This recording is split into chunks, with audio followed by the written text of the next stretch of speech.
এইটা এইটা এই বাংলাদেশের বাস্তবতাটা আমাদেরকে মাথায় রেখে আমরা যদি কথা বলি তাহলে হচ্ছে রিফর্ম অ্যাচিভ করা যাবে। তা না হলে যেটা হবে, এটা will continue to live in the utopias. চিটাঙের একটা খেলা আছে, মানে ওইটার নাম হচ্ছে জব্বারের বলি খেলা।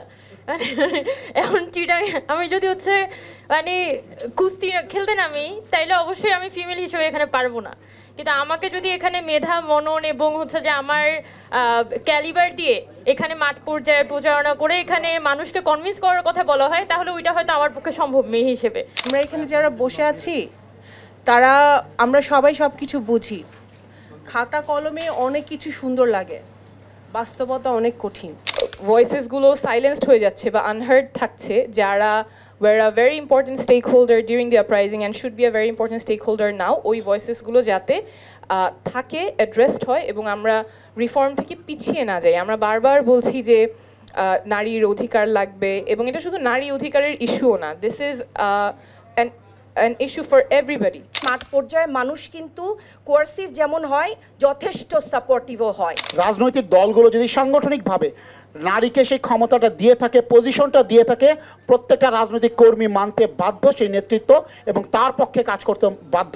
প্রত্যেকটি রাজনৈতিক দলের ইন্টেনশন থাকতে হবে যে আমি আমার নারী এমপিদের সংখ্যা বাড়াতে চাই। মেয়েদেরকে তার public safety, security, facilities, accessibility, এটার জন্য আরবান সিটগুলোকে নমিনেট করা দরকার বলে আমি বোধ করি। যদি আপনি আরবানে তাকে 20-25টা ডাইরেক্ট ইলেকশনের সিট দেন, এইটা কিভাবে ওয়ার্ক করে, ফাংশন করে, সেটা আমাদের দেখা উচিত। ট্রান্সপারেন্সি দরকার। কি ভিত্তিতে এতদিন এই রিজার্ভ সিটসগুলোতে নারীদের মনোনয়ন হচ্ছিল? মানে এমন কিছু মনোনয়ন দেখেছি আমি যেটা অ্যাকচুয়ালি খুব অপমানজনক মনে হয়েছে নিজের কাছে নারী হিসেবে, যে এর থেকে বেটার নারী ক্যান্ডিডেট কি ছিল না বাংলাদেশে? আমাদের সমাজে এখন অবধি নারীর প্রতি বিদ্বেষ রন্ধ্রে রন্ধ্রে প্রথিত আছে। সুতরাং সেটাকে ভাঙতে হলে আমাদেরকে ভিন্নভাবে চিন্তা করতে হবে, এই গতানুগতিক চিন্তার বাইরে যেতে হবে। সেই জন্য আমরা বলছি এই 2025 সালে আমরা যদি গতানুগতিক প্রস্তাবের বাইরে যেতে না পারি, এই ঐতিহাসিক সুযোগটা কাজে লাগাতে না পারি, একটা আন্দোলন উত্তর সময়। একটু পাকিস্তানের এক্সাম্পল যদি দেই, সেটা হচ্ছে পাকিস্তান বহু ডিবেট ডিসকাশন করে একটা সিস্টেম চালু করছে, যে সংরক্ষিত আসনে হয় কি, ওই দেখা যায় যে ইলেকশন হওয়ার পরে নেতার শালিকা, নেতার মেয়ে, নেতার বউ ইত্যাদি ইত্যাদি।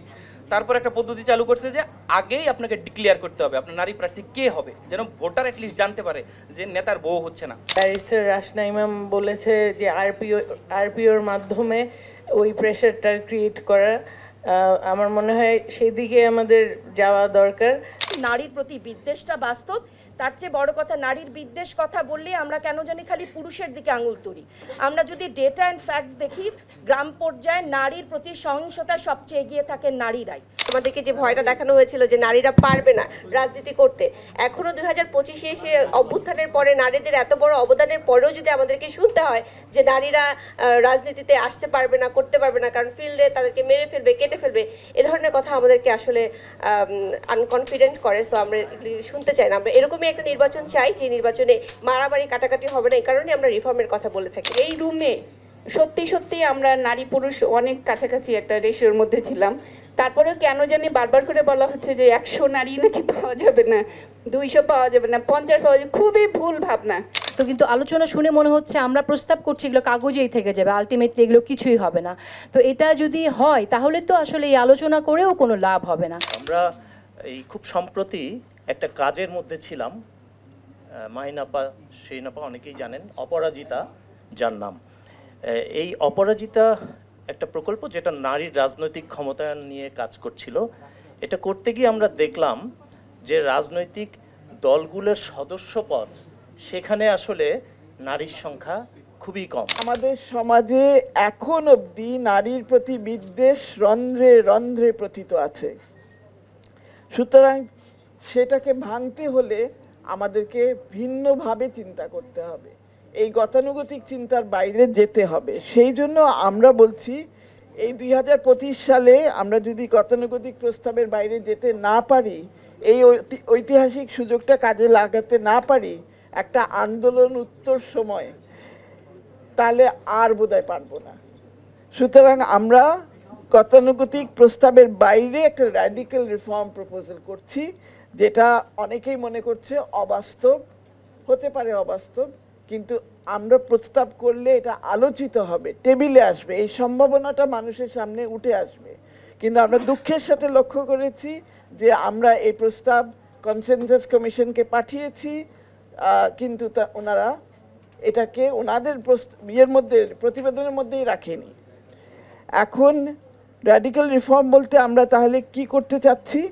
আমরা 600 আসনের কথা বলছি, 600 প্রার্থীর কথা বলছি। 300 আসনই থাকবে, কিন্তু প্রত্যেক আসনে একটা সাধারণ আসন হবে যেখানে নারী বা পুরুষ যে কেউ প্রতিদ্বন্দ্বিতা করতে পারে। আর 300 আসনে 300 জন সংরক্ষিত আসনে নারী প্রতিনিধি থাকবে। তো এইটা শুনে অনেকে বলছে তাহলে তো নারীরা মেজরিটি হয়ে যাবে।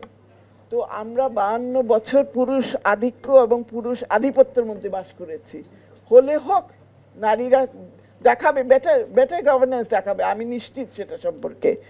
আর যেটা মনে রাখা দরকার, সংসদে যে প্রতিনিধি যাচ্ছে সে কিন্তু আইন প্রণেতা, তার কিন্তু কনস্টিটিউয়েন্সিতে টিউবওয়েল হলো না, মসজিদ হলো না, মাদ্রাসা হলো না, স্কুল হলো, এগুলো তার ব্যাপার না। সুতরাং তার পিছনে আমাকে বলা হলো যে খরচ বেড়ে যাবে, তাকে এত ব্লক গ্রান্ট দেওয়ার দরকার নাই, তার কাজ কিন্তু ঢাকায় সংসদ ভবনে। তখন আমাকে বলা হলো সংসদ ভবনে 426 জনের জায়গা আছে, আর বাকিরা কোথায় বসবে? আমি বললাম ফোল্ডিং চেয়ার দিয়ে দিও, তাহলেও বসুক। ফোল্ডিং চেয়ার দিয়ে দিল, তাহলেও বসুক, নারীরা আসুক সংসদে। এবং আমরা বলছি যে ঘূর্ণায়মান পদ্ধতি যেটা প্রস্তাব করা হচ্ছে নির্বাচন সংস্কার কমিশনের পক্ষ থেকে, এটা একটা রিডিকুলাস প্রপোজাল। কোন মানুষটা চাইবে তার রাজনৈতিক ক্যারিয়ারকে 2 টার্মের জন্য বাদ দিয়ে দিতে? পুরুষও চাইবে না, নারীও চাইবে না। সো এই যে একটা ফেয়ারি টেল বলা হচ্ছে যে তারপরে নারীরা ঝাঁকে ঝাঁকে লিডারশিপ তৈরি হবে, ননসেন্স, একদম ননসেন্স। সুতরাং আমরা মনে করি এটা একেবারে ঘূর্ণায়মান পদ্ধতিতে হবে না। অন্য কোনো পদ্ধতি আপনারা চিন্তা করতে পারেন, হতে পারে, কিন্তু ঘূর্ণায়নভাবে নারী প্রার্থী হোক আর পুরুষ প্রার্থী হোক, তাদের পলিটিক্যাল ক্যারিয়ার 2 টার্মের জন্য জলাঞ্জলি দিতে কেউ রাজি হবে না। আপা, আমার একটা প্রশ্ন ছিল যে মানে যেহেতু কনস্টিটিউয়েন্সি একটা, কিন্তু 2 জন নির্বাচিত সংসদ সদস্য, আমরা এর আগে অনেক স্টাডিতে দেখেছি কনস্টিটিউয়েন্সি না থাকলে পরে নারীদের এম্পাওয়ারমেন্টে সমস্যা হয়, সেইটাকে আপনারা কিভাবে ট্যাকেল করছেন? না, আমরা তো বলছি কনস্টিটিউয়েন্সি থাকবে, কিন্তু তার কাজ তো হবে, সে আইন প্রণেতা, তার কাজ তো ওখানে না। ওখানে কি সেটা তো পুরুষের ক্ষেত্রেও তাই তাহলে? হ্যাঁ হ্যাঁ, নিশ্চয়ই। আমি তো করে না। আমি তো বলছি কোনো পুরুষ ও পলিটিক্যাল ক্যারিয়ার মানে বিসর্জন দিতে চাইবে না, কোনো নারীও পলিটিক্যাল ক্যারিয়ার বিসর্জন দিতে চাইবে না। সে যদি নির্বাচনে আসে, সেটা একটা পলিটিক্যাল ক্যারিয়ার গড়বে বলে সেই স্বপ্ন নিয়েই আসছে। সুতরাং তাকে যদি আপনি ঘূর্ণায়মানে ফেলে দেন, তাকে বলা হচ্ছে 2 টার্ম তুমি বসে থাকো, আবার এসো পরে, এইটা একেবারে অবাস্তব একটা প্রস্তাব। আর ফাইনালি আমি যেটা বলতে চাচ্ছি যে সেটা হলো আমাদের সংবিধানে আছে টেম্পোরারি স্পেশাল মেজার্স, অস্থায়ী বিশেষ সুবিধা। কার জন্য? পিছিয়ে রাখা জনগোষ্ঠীদের জন্য। তার মধ্যে নারীকে কিন্তু সেখানে ইনক্লুড করা হয়েছে। তো এটা একটা অস্থায়ী, বড়জোর 2 টার্মের জন্য, বড়জোর 2টা পরবর্তী নির্বাচনের জন্য, তারপরে আর লাগবে বলে আমি মনে করি না। আমরা এখানে যারা বসে আছি তারা আমরা সবাই সব কিছু বুঝি। খাতা কলমে অনেক কিছু সুন্দর লাগে, বাস্তবতা অনেক কঠিন। এইটা দিয়ে আমি শুরু করছি। হ্যাঁ, একজন রাজনৈতিক কর্মী, কারণ আমি তৃণমূলে কাজ করি, ইউনিয়নে কাজ করি, ওয়ার্ডে কাজ করি, উপজেলায় কাজ করি, জেলায় কাজ করি, ঢাকায় কাজ করি। আমি দেখেছি আমাদের নারীরা what they go through in politics. So it's not so easy. হ্যাঁ, সো আমি এই জন্য আমি নাগরিক কোয়ালিশনকে স্পেশালি ধন্যবাদ জানাচ্ছি এই টপিকটা আজকে তোলার জন্যে। কিন্তু আমি প্রথমেই যে সাজেশনটা দিতে চাই সেটা হচ্ছে আমার পক্ষ থেকে, মানে একটা হাম্বল সাজেশন, সেটা হচ্ছে যে আমরা এখানে সবাই কিন্তু কোনো না কোনো অর্গানাইজেশনকে রিপ্রেজেন্ট করি, পলিটিক্যাল পার্টি অর্গানাইজেশন, এবং Nagorik coalition itself is a organisation, একটা থিঙ্ক ট্যাঙ্ক। আমরা সকলেই যদি মোটা দাগে চাই যে নারীদের আক্ষরিক অর্থে পার্টিসিপেশন বাড়ুক রাজনীতিতে, তারা কন্ট্রিবিউট করতে করুক কান্ট্রি বিল্ডিংয়ে, তাহলে আমরা সবাই এই এখন যে ইন্টারিম গভর্নমেন্ট আছে, ইন্টারিম গভর্নমেন্ট এবং সকল রাজনৈতিক দলকে আপনাদের এই যে আপনারা পয়েন্ট করেছেন না, এই যে 1 2 3 4 এটা বা যারা যারা যেটাতেই আপনারা এগ্রি করেন না কেন, আপনারা দয়া করে চিঠি দেন সব রাজনৈতিক দলের প্রধানকে এবং প্রধান উপদেষ্টাকে চিঠি দেন। কারণ শিরিন আপা বা ওনাদের কমিশনকে যেভাবে ছুঁড়ে ফেলা হয়েছে, নারীদের তো কোনো বেসিক মানে মর্যাদাই নাই বাংলাদেশে। আপনার পলিটিক্স আমরা পরে আসি, ঠিক আছে? এখন আমি যদি, যেহেতু আমি একজন দলের কর্মী, আমি দল থেকে শুরু করি। আমাদের আমি একমত, রাজনৈতিক বিএনপিও একমত যে হ্যাঁ নারীদের সংখ্যা বাড়াতে হবে। আমরা 100-তে আমরা মনে হয় এটাতে রাজি হয়েছি, বাট এখানে এখনো আলোচনা চলতেছে। আর যেটা আমি প্রথমে মনে করি যে এটা প্রথমে প্রত্যেকটি রাজনৈতিক দলের ইন্টেনশন থাকতে হবে যে আমি আমার নারী এমপিদের সংখ্যা বাড়াতে চাই। এটা অটোমেটিক বাড়ে না, এটা কনস্টিটুয়েন্সিতে যখন কেউ যায় এটা অনেক কঠিন ব্যাপার, কেউ কাউকে জায়গা দিতে চায় না। হ্যাঁ, কেউ কাউকে জায়গা দিতে চায় না। আমরা মাসেলের কথা বলেছি, আমরা টাকা পয়সার কথা বলেছি, আমরা বিভিন্ন সমস্যার কথা আমরা বলেছি, কিন্তু এবং এই সমস্যাগুলো কিন্তু অ্যাকচুয়ালি প্র্যাকটিক্যাল সমস্যা, এগুলো আমরা ফেস করি। তো এগুলাকে যদি সমাধান করতে হয়, প্রত্যেকটি রাজনৈতিক দলকে প্রথমে নিজেদেরকে আগে তাদের ইন্টেনশন থাকতে হবে, কনসিয়াসলি ইন্টেনশন থাকতে হবে যে না, আমি আমার উপজেলা পর্যায়ে, জেলা পর্যায়ে এবং সেন্ট্রালি আমার কমিটিগুলোতে আগে নারীদের সংখ্যা বাড়াইতে হবে। এরাই তো আস্তে আস্তে একটা লিডারশিপে যাবে। তো নিজের দলের ভিতরে যদি আমি নারীদের সংখ্যা না বাড়াতে পারি, এবং সেটা আমি বিএনপি থেকে বলতে চাই যে বিএনপি কনসিয়াসলি এটা করছে, চেষ্টা করছে, ইনশাল্লাহ আমাদের আরও বাড়বে। আমাদের যা আছে আমাদের এনাফ না, definitely I don't agri that it's enough, আমাদের আরও অনেক বেশি থাকা উচিত, এবং এটা বাড়ছে এবং আমরা কনসিয়াসলি আমরা এটা চেষ্টা করছি বাড়ানোর তৃণমূল থেকে। লোকাল গভর্নমেন্টকে স্ট্রেংথেন করতে হবে। উপজেলা চেয়ারম্যান, ভাইস চেয়ারম্যান একজন একটা আছে আমাদের উমেন, উপজেলা চেয়ারম্যান এবং ভাইস চেয়ারম্যানদেরকে এই লোকাল গভর্নমেন্টে আরও বেশি নারীদেরকে আসার সুযোগ করতে হবে রাজনৈতিক দলগুলোর, এটা কনসিয়াসলি করতে হবে। এবং যেটা আমি রাজনৈতিক দলের আমি ব্যক্তিগতভাবে ডাইরেক্ট ইলেকশনের পক্ষে, কিন্তু we have to have a balance, কারণ রাতারাতি এই 4টা পয়েন্ট বাস্তবায়িত হবে না। আপনার এই বাস্তবায়নের জন্য সময় লাগবে, এবং সেই সময়ের জন্য আমাদের দুটোই রাখতে হবে, আমাদের রিজার্ভ সিটও রাখতে হবে, আমাদের ডাইরেক্ট ইলেকশনের পদ্ধতিও রাখতে হবে, যতদিন না পর্যন্ত we come to a solid একটা সিস্টেম যেখানে ডাইরেক্ট ইলেকশনেই অনেক বেশি সব রাজনৈতিক দলই ভোট মানে নারীরা নির্বাচিত হয়ে আসতেছে। এই কারণে আমি বলছি যে আমরা কিন্তু ঠিক ইলেকশনের আগে দিয়ে রাজনৈতিক দলগুলো ঠিক করে যে ওখানে চট্টগ্রাম 2-এ কাকে দিব, নোয়াখালী 3-এ কাকে দিব, গোপালগঞ্জ 4-এ কাকে দিব। নারীদেরকে যে 1 বছর 2 বছর 3 বছর আগে ঠিক করে দেওয়া যে তোমরা ওই আসনে কাজ করবা, গো অ্যান্ড ডেভেলপ। নারীদেরকে তো সুযোগ দিতে হবে, হঠাৎ করে গিয়ে পাঠাই দিলেও তো সে তো কাজ করার তো তার স্কোপ দিতে হবে।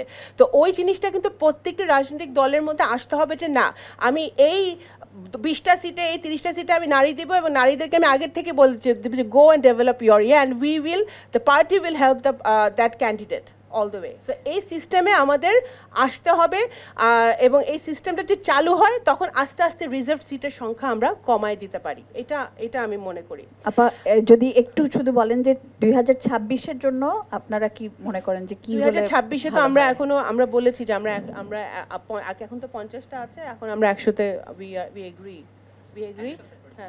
ডিরেক্ট ইলেকশন হবে, সেটা ডিরেক্ট ইলেকশন এটা এখন আমারে না ডেকে দলের মহাসচিবরে ডাকলে ভালো হতো, সেটা ডিরেক্ট ইলেকশনে উনি বলতে পারতো। But of course as a women politician I want more women to participate in direct election, সেটা তো বাঞ্ছনীয়।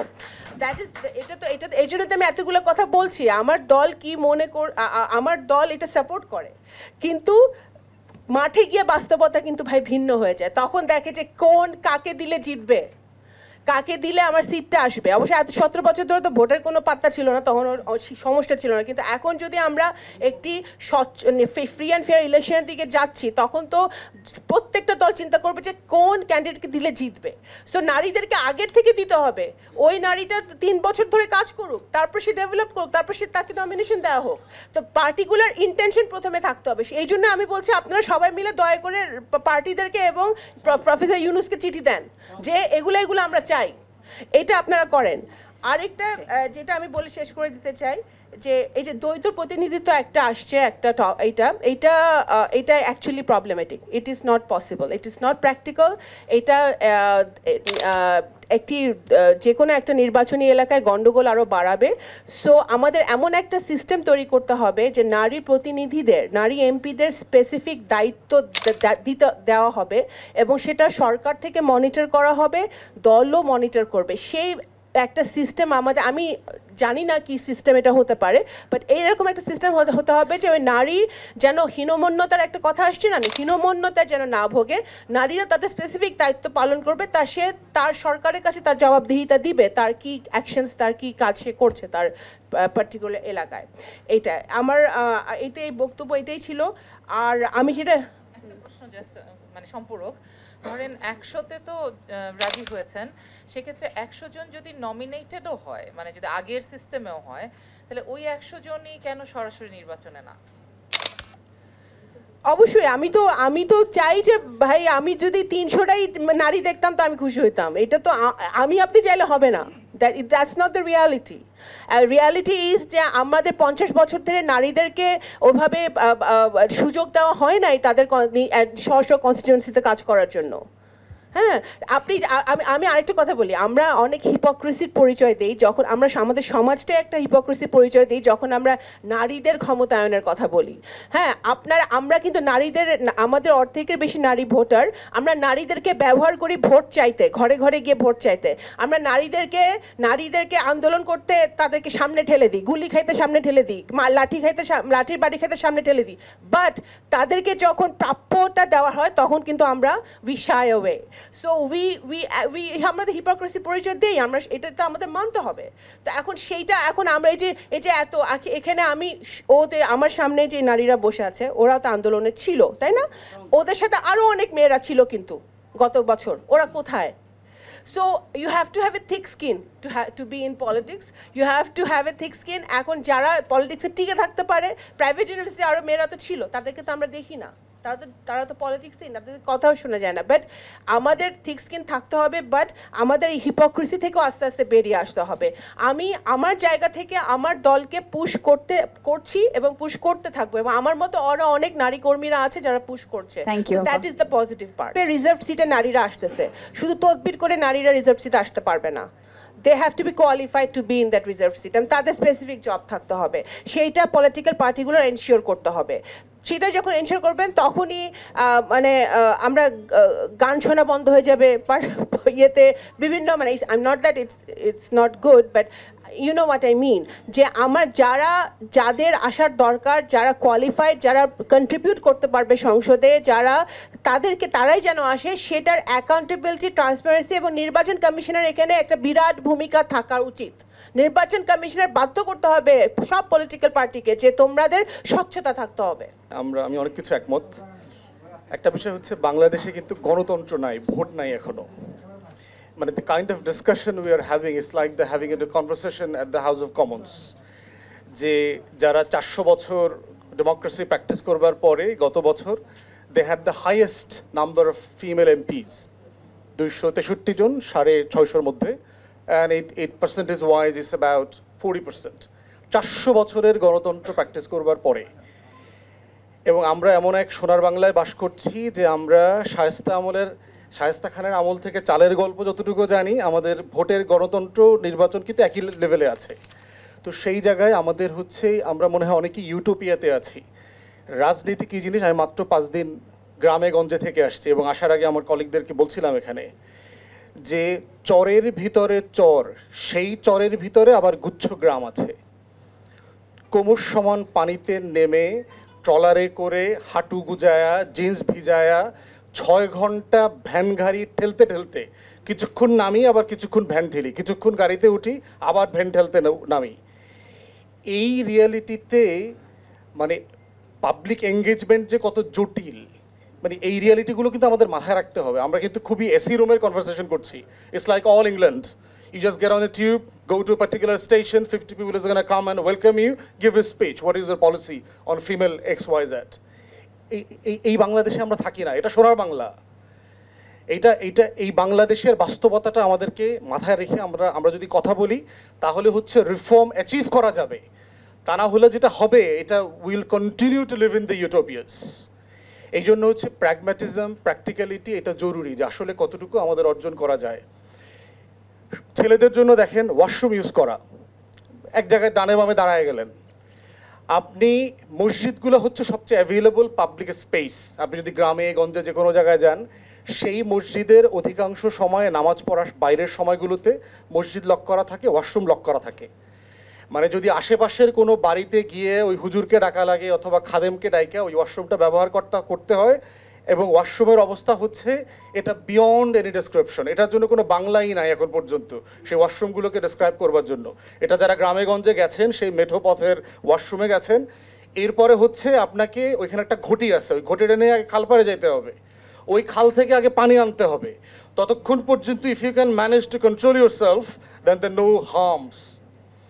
এরপরে হচ্ছে ওয়াশরুমে যাইতে হবে। ওয়াশরুমে 1 লোটা পানি দিয়ে যদি কাজ না সারে তাহলে কিন্তু বিপদ আছে আপনার। এই হলো পাবলিক ক্যাম্পেইনের রিয়ালিটিগুলো বলছি আপনাদের। হ্যাঁ, তাহলে এখন প্রশ্ন হচ্ছে যে আমরা এগুলো অ্যাড্রেস করবো না। অফকোর্স এগুলো অ্যাড্রেস করতে হবে, কিন্তু অ্যাচিভেবল গোল ঠিক করা দরকার। যেগুলো গোল ঠিক করা হচ্ছে, সেট করা হচ্ছে, এগুলো অ্যাচিভেবল না। প্র্যাগম্যাটিজম যদি রিফর্মসের মধ্যে না থাকে তাহলে যেটা হবে যে এই ইউটোপিয়া আপনাকে আরও বেশি ফ্রাস্ট্রেটেড করবে, এবং সেই জায়গা থেকে আমরা বের হয়ে আসতে চাই। দেখেন, আমাদের 2008-এর আরপিওর কথা আসছে, আমাদেরকে বলা হয়েছে যে পলিটিক্যাল কমিটিসগুলোতে দলের 33% মহিলা দিতে হবে। আমরা কত পার্সেন্ট অ্যাচিভ করেছি? Not 10% even. আফটার 17 বছর আমরা এখনো 10% অ্যাচিভ করতে পারি নাই। তাহলে ওই যে আপা বারবার বলছিলেন যে আমরা যে রিজার্ভ সিট দিচ্ছি, what is the result of it, এটার এফেক্টিভনেস কি, এটা তো একটা মেজারমেন্ট থাকতে হবে। অথবা এই যেটা যেটা ফেইল করলাম, এটা ইলেকশন কমিশন রিভিউ করলো কিনা, যে ওয়াই ইট ইজ ফেইলিং, এটার জন্য একটা পিউনিটিভ স্যাংশন দিতে হবে কিনা পার্টিগুলোকে। আবার ভোট নাই, আপনি স্যাংশন দেবেন কোথায়? 2008-এর পরে তার কোনো ভোটও হয়নি, তা আপনি কাকে, কোন দলকে স্যাংশন দেবেন? বাংলাদেশের বড় রাজনৈতিক দলকে স্যাংশন দিবে এইরকম পুরুষ মানুষ ইলেকশন কমিশনে জন্ম হয়েছে নাকি? কাম অন, মানে আপনি চাইতে পারেন, বাট দ্য রিয়ালিটি ইজ আপনি এটা চিন্তা করেন না যে বাংলাদেশের অ্যাটর্নি জেনারেল, কোনো ডিসিএসপি ওইখানকার বড় রাজনৈতিক দলকে ডাইকা একটা থ্রেট দিতে পারবে কিনা, পারছে কিনা? নারী কমিশনার এর আগে আপনার দেখেছি। বাস্তবতা হচ্ছে এটা আমাদের দেখা দরকার। এরপর হচ্ছে আমাদের মহিলা মেম্বার আছে, উপজেলাতে মহিলা ভাইস চেয়ারম্যান হয়েছে, জেলা পরিষদে মহিলা সদস্য আছে। Really the women have been empowered? ওই আপার মতো একইভাবে বলতে হবে আমাকে, রিজার্ভ সিটের বদলে কি তারা আসলে এম্পাওয়ার্ড হয়েছে? হয় নাই। রিভিউ করা দরকার যে হয় নাই এটা কেন। গোল্ডেন রুল হচ্ছে আপা যেটা বলেছেন, পার্টিজের ভিতরে যদি আমরা পাইপলাইন ক্রিয়েট না করি, the best and the brightest to be in the party committees, otherwise আপনি কোনো রিফর্ম চাপিয়ে দিলে এটা ওয়ার্ক হবে না। এটা মমতাজ মার্কা, সুবর্ণা মোস্তফা মার্কা লোকই এখানে এমপি হয়ে আসবে। একমাত্র সলিউশন হচ্ছে পলিটিক্যাল পার্টিকে ফোর্স করা, যে আপনি এটা জবাবদিহিতার মধ্যে আনা, কেন হয় নাই, কিভাবে করবেন, কোন প্রসেসে করবেন, ডেডলাইন কোথায়। এই প্রসেসই হচ্ছে আপনার পলিটিক্যাল পার্টিগুলোকে এই জায়গায় আনতে হবে। এর বাইরের কোনো প্রসেস যদি আপনি ওই হরিজন্টালি আপনি ভার্টিক্যালি চাপায়া দেন, আপনি দেখবেন যে সেটা ফাংশনাল হবে না। এরপরে হচ্ছে যে কি করার দরকার, কনক্লুড করতেছি আর কি। 2টা জিনিস করণীয় হইতে পারে। আমি ব্যক্তিগতভাবে এক কক্ষের সংসদ চাই। আমি ব্যক্তিগতভাবে মনে করি, আমি যে পার্লামেন্টের হিস্ট্রি পড়েছি গত 53 বছরে, বাংলাদেশের পার্লামেন্ট এখনও, আপা বারবার বলছে না যে আইন প্রণয়ন করবে এমপি, বাংলাদেশের পার্লামেন্ট 50 জন এমপি তৈরি করতে পারে নাই গত 53 বছরে, এখনও তৈরি করতে পারে নাই। আপনি এখনও তালিকা করতে পারবেন না যে গত 53 বছরের পার্লামেন্টে 50 জন এমপির নাম আপনি লিখবেন who really understood what is legislation, who really understood how to debate budget in the parliament. এখনও হয়নি। তো সেই পার্লামেন্টে আমি তো রাজনৈতিক কর্মী, আমি তো রাজনৈতিক দলের সব নেতাকর্মীকে অলমোস্ট চিনি, কারা এমপি মন্ত্রী হবে। এখনও বাংলাদেশে 100 জন এমপি হওয়ার মতো পুরুষ মানুষ নাই, এখনও নাই, যারা আগামী দিনে নমিনেশন পাবে এবং এমপি হবে। তাহলে পারসেপশনটা কি? পার্লামেন্ট জনগণের কাছে পারসেপশনটা হচ্ছে সে একটা বড় আকারের ইউনিয়ন পরিষদ। গ্রামের মানুষ আসলে পার্লামেন্ট জিনিসটাকে কি বোঝে? যে আমার মেম্বার হইল আমারে চাইল্ড দেয়, আমার ইউনিয়ন পরিষদের চেয়ারম্যান হইল আমার মেয়েকে উপবৃত্তির টাকা দেয়, আমার উপজেলা চেয়ারম্যান হইল 5 কিলোমিটারের রাস্তা করে দিতে পারে, আর আমার সংসদ সদস্য হইল সে আমার এই রাস্তাটারে বড় কইরা 4 লেন করে দিবে, আর আমার প্রধানমন্ত্রী হইল পদ্মা সেতু করে দিবে। এই হলো আমার গ্রামীণ জনগণের পারসেপশন অফ এমপিস। এখন সেই 12 কোটি জনগোষ্ঠীকে তো আপনি আগে ভোটার বানাইতে হবে, তারা তো ভোটার না। আপনি যদি লেজিসলেশন চান যে এমপির, তাকে তো ভোট দেওয়ার মতো ভোটার থাকতে হবে on the ground, and they are not there. আমি যে গত 5 দিন হাজার হাজার লোকদের সাথে কথা বলছি, nobody talked about Dhaka or urban politics or the legislation or the reforms, nobody. ভাই আমাকে দুইটা হাঁস দেন, আমার একবার টিন দরকার। আমার এই বাড়ির রাস্তায় ইট ফালায় গেছে, 30 বছর হয়ে গেছে, এখনো এই রাস্তাটা পাকা হয় নাই। আমার মেয়ের উপবৃত্তিটা বন্ধ করে দিছে, কারণ আমার এনআইডিতে বাপের নাম ভুল আসছে। আমার পাসপোর্ট ভিসা হয়ে গেছে, কিন্তু এনআইডির সাথে মিলে নাই বলে এয়ারপোর্ট থেকে ফেরত দিছে। আপনি সমাধান করতে পারবেন কিনা? এভরিবডি আপনাকে জিজ্ঞেস করেন যখন এলাকায় যায়, বাংলাদেশে ভোটার নাই। Once you understand and accept the reality, তখন আপনি রিয়েল ইস্যুসগুলো অ্যাড্রেস করতে পারবেন। আপনি যদি একটু আপনাদের পার্টির তরফ থেকে এই প্রস্তাবটা কি হবে আমাদের সেটা পার্টি একটু বলেন, পজিশন 1 থেকে মিনিটে একটু শেষ আমরা করতে পার্টি হবে। পজিশন থেকে বলেছি যে একটা চেম্বার চাই, সংরক্ষিত আসনটাকে 50 থেকে আমরা 100 করার প্রস্তাব দিয়েছি, শুধু মেয়েদের জন্য না। এখানে যত পিছিয়ে পড়া জনগোষ্ঠী আছে, প্রতিবন্ধী, পাহাড়ি জনগোষ্ঠী, উর্দুভাষী কমিউনিটি, হিন্দু, খ্রিস্টান, বৌদ্ধ, হরিজন, যারা যারা আছে সবাইকে এখানে ইনক্লুড করেন এবং সেটা ফ্রেমওয়ার্কটা আলোচনার ভিত্তিতে তৈরি করেন। When it comes to female representation, যেহেতু অন্য কমিউনিটিকে আমরা এখনো প্রপারলি রিপ্রেজেন্টেশনের সুযোগ দেই নাই, শুধু নারীদের নির্বাচনের আলোচনাটা আসছে।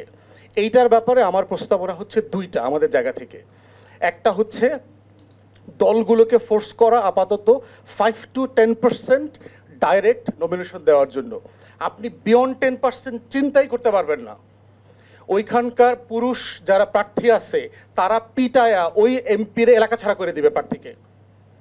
Believe me, this is a reality on the ground. ওই সব দলের যারা পুরুষরা 17 বছর ধরে এমপি মন্ত্রী হইতে পারে নাই, ওরা মানে পার্কিং ডগসের মতো এখন বসে আছে এলাকাতে, পাগলা কুকুরের মতো বসে আছে ওইসব পুরুষরা, কাউকে দিবে না। একই দলের আর এক প্রার্থীকে মাইরা ফেলবে, এরকম প্ল্যান তারা করতেছে। আমি নিজের এলাকায় দেখে আসছি, মাইরা ফেলবে সিম্পলি। সেখানে আপনি একটা মহিলা এমপি দিবেন, ওই এলাকা থেকে তুরির মতো উড়াই দিবে। তো আমাদের একটা প্র্যাগম্যাটিক প্রস্তাবনা হচ্ছে, ন্যূনতম ধরেন আমরা 100 আসন থেকে যদি 50 জনকে মেয়েদেরকে দেই, 10% অ্যাটলিস্ট যেন ডাইরেক্ট ইলেকশনে আসে পার্টিগুলোকে, সেটার জন্য চেষ্টা করা।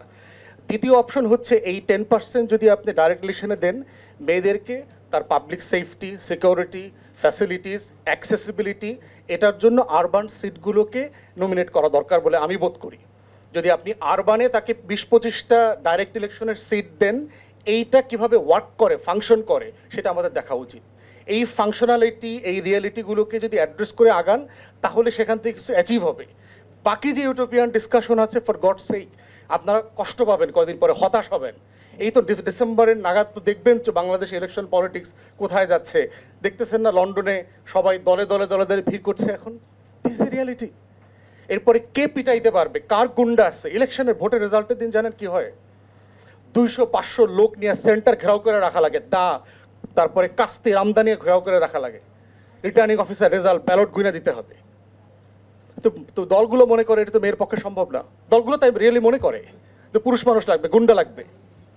তো এই বাস্তবতায় আমাদের প্রস্তাবনা 2টা, যে দয়া করে সবাই দলগুলোকে আমরা বাধ্য করতে পারি কিনা এইবার যে মিনিমাম 10%, 5 to 10% ডাইরেক্ট নমিনেশন দেন, এবং এই নমিনেশনগুলো শহরে দেন যেখানে ক্যাম্পেইনটা মেয়েরা সেফলি করতে পারবে। আমার গ্রামে, আমি আমার এলাকায় দেখেছি, পুলিশ কল করলে নদী পার হয়ে যেতে 6 থেকে 8 ঘন্টা লাগবে, এমন এলাকাও আছে। মারামারি হলে আপনাকে সেফটি কিভাবে দেবে? জি, আসসালামু আলাইকুম। আমি প্রফেসর ডক্টর চৌধুরী সাইমা ফেরদৌস। আমি member Public Service Commission. However, I prefer to introduce myself as a professor of Dhaka University. So thank you so much for bringing up this issue. Nagorik Coalition Committee ke ami to অসংখ্য ধন্যবাদ জানাচ্ছি। আসলে আলোচনা করবার মতো অনেকগুলা point আছে, কিন্তু আমি বুঝতে পারছি সময় প্লাস সব কিছু মিলিয়ে আরও যত আলোচক আছে, আমি কয়েকটা মূল জায়গায় কথা বলতে চাচ্ছি। তো কথা বলার এই পর্যায়ে মনে হয় আমার জীবনে এই প্রথম আমি দাবি জানিয়ে কথা বলছি দাবিটা হচ্ছে যে আমি এই জায়গায় একজন কেবলমাত্র রিসার্চার এবং প্রফেসর হিসেবে কথা বলছি না এখন। আমার মাঠ পর্যায়ে রাজনীতির মানুষের সাথে চলা ওঠা বসার আমার অভিজ্ঞতাটা হয়েছে, ইচ্ছাকৃত অনিচ্ছাকৃত যেভাবেই হোক আমার এই অভিজ্ঞতাটা আছে। তো সেই জায়গা থেকে বলছি আমাদের এখনও বোধহয় আমরা বাংলাদেশের মানুষ অনেক পারসেপশন বেসড। যতখানি বলা হচ্ছে, আমি অনেকগুলা মতের সাথে, ফুয়াদ ভাই যা বললেন, শামা আপা যেগুলা বললেন, সবাই যা বললেন এখানে, সব অনেকগুলা মতের সাথে আমরা জানি, মানে দিজ আর ডিবেটেবল, আমরা একমত আছি, অনেক কিছুতে একমত নেই। বাট প্রথমেই আমি যেই জায়গাটাতে উল্লেখ করতে চাচ্ছি, before I start my points, that is women পারবে না বা উইমেনকে আরবানে রাখতে হবে। I beg two differ with, I Hanbali beg two differ with this opinion. আমি মাঠ পর্যায়ে মেয়েদেরকে যে সমস্ত প্রতিবন্ধকতা মেয়েরা রাজনীতিতে ফেস করে, সেটা আসলে এই ইনফ্রাস্ট্রাকচার যে সাপোর্ট, সেটা খুব বড় চ্যালেঞ্জিং ইস্যু বলে আমি মনে করি না। আমরা বাংলাদেশের মানুষকে মাঠ পর্যায়ে হয়তো বা জানি যে এই যে কোয়ার্সিভ একটা মোড যেটা আছে, মেরে ফেলা কেটে ফেলা টাইপের, তা আমার ব্যক্তিগত অভিজ্ঞতা এবং আমি ছোটোবেলা থেকেই আমার বাবার কারণেই হয়তো বা আমার রাজনীতির সাথে সম্পৃক্ততা আছে। তো সম্পৃক্ততাতে আমি দেখেছি মাঠ পর্যায়ে মানুষ কিন্তু কোয়ার্সিভ যেমন হয়, যথেষ্ট সাপোর্টিভও হয়। All they want to see is whether their needs will be met by the people whom they are going to be, voting. So সেই জায়গাটায় আবার এই বাস্তবতাটাও সত্যি যে এখনই যদি আমরা 100-200 এভাবে চলে যাই, identifying women who will be absolutely ready for election, that will be very difficult at this moment. তো এই সমস্ত কিছু মিলিয়ে আমি যেটা বললাম যে আমার দ্বিমতটা হচ্ছে, আমি কখনোই নারীকে আরবান বেস রাখতে হবে সেই মতের সাথে আমি একমত না। তার কারণ হচ্ছে মানুষ ডিফিকাল্টি ফেস করে এবং পার্টি পলিটিক্স থেকে যদি সেই ধরনের কমিটমেন্ট থাকে two empower women and to support women, সেটা প্রতিবন্ধকতাটা দূর করাটা এমন কঠিন কিছু হয় না। কারণ আমি যে সময়ে আমার অভিজ্ঞতার কথা বলছি সেটা কিন্তু খুবই দুর্বিষহ। জুলাই পরবর্তী সময় কিন্তু আমরা এখন উইমেন সাপোর্টিভ, তারপরেও উইমেনকে নিয়ে যত নেগেটিভ কথা শুনতে হয়, আপনারা যে পরিমাণ তির্যক বাণী শুনেছেন, 2018 সময়টা কিন্তু অনেক বেশি কঠিন ছিল। 2014, 2018 সেই ইলেকশনের সময়গুলা, সেই কঠিন সময় আমি বলবো কেউ যদি সাপোর্টে থাকে তাহলে মাঠ পর্যায়ে কর্মী এবং মাঠ পর্যায়ের মানুষই কিন্তু সহমর্মিতা সাপোর্টে মেয়েদের জন্য এগিয়ে আসে। সো যেই জায়গাটাই ফোকাস করব আমি আপাতত, আমাদের যে আলোচনা বারবার করছি আমরা নারী থাকবে কেন, প্রথম কথা হচ্ছে আমরা কতজন মনে প্রাণে বিশ্বাস করি। আমি সমাপার সাথে অ্যাবসলিউটলি একমত। আমি যদিও মানে আমার টিচিং প্রফেশনের কারণে হয়তো আমি নেগেটিভ ওয়ার্ডগুলো ইউজ করতে অতটা কমফোর্টেবল না, but this is the fact. আমরা কিন্তু উইমেন এম্পাওয়ারমেন্টের নামে অনেক সময় খুবই হিপোক্রেসি করি, রাইট? আমরা মুখের কথাই বলি যে we want to empower, but when it brings down to the field level execution, I'm so sorry, the reality is very different.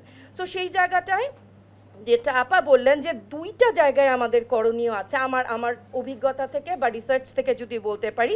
একটা তো হচ্ছে ডেফিনেটলি পার্লামেন্টারিয়ান যে অ্যাক্টিভিটিসগুলো আছে সেখানে অলরেডি আলোচনা হয়ে গেছে, বাট পার্টি লেভেল যে সাপোর্টগুলো আমরা বলছি সেখানে I really want to highlight on few points.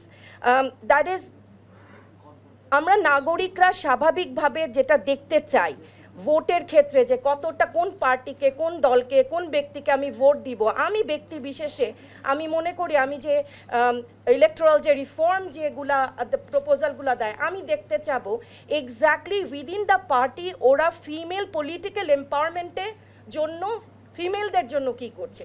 তার মানে হচ্ছে having only nominating women or selecting women or recommending a name, পার্টিটাকেও তো দল মানে জিতে তো আসতে হবে, তার তো সঙ্গে এটা বাস্তবতা দেখতে হবে। তো জাস্ট জোর করে তার ঘাড়ে চাপিয়ে দিলে তো হলো না, তোমার এত পার্সেন্ট লাগবে বা অত পার্সেন্ট লাগবে, রাইট?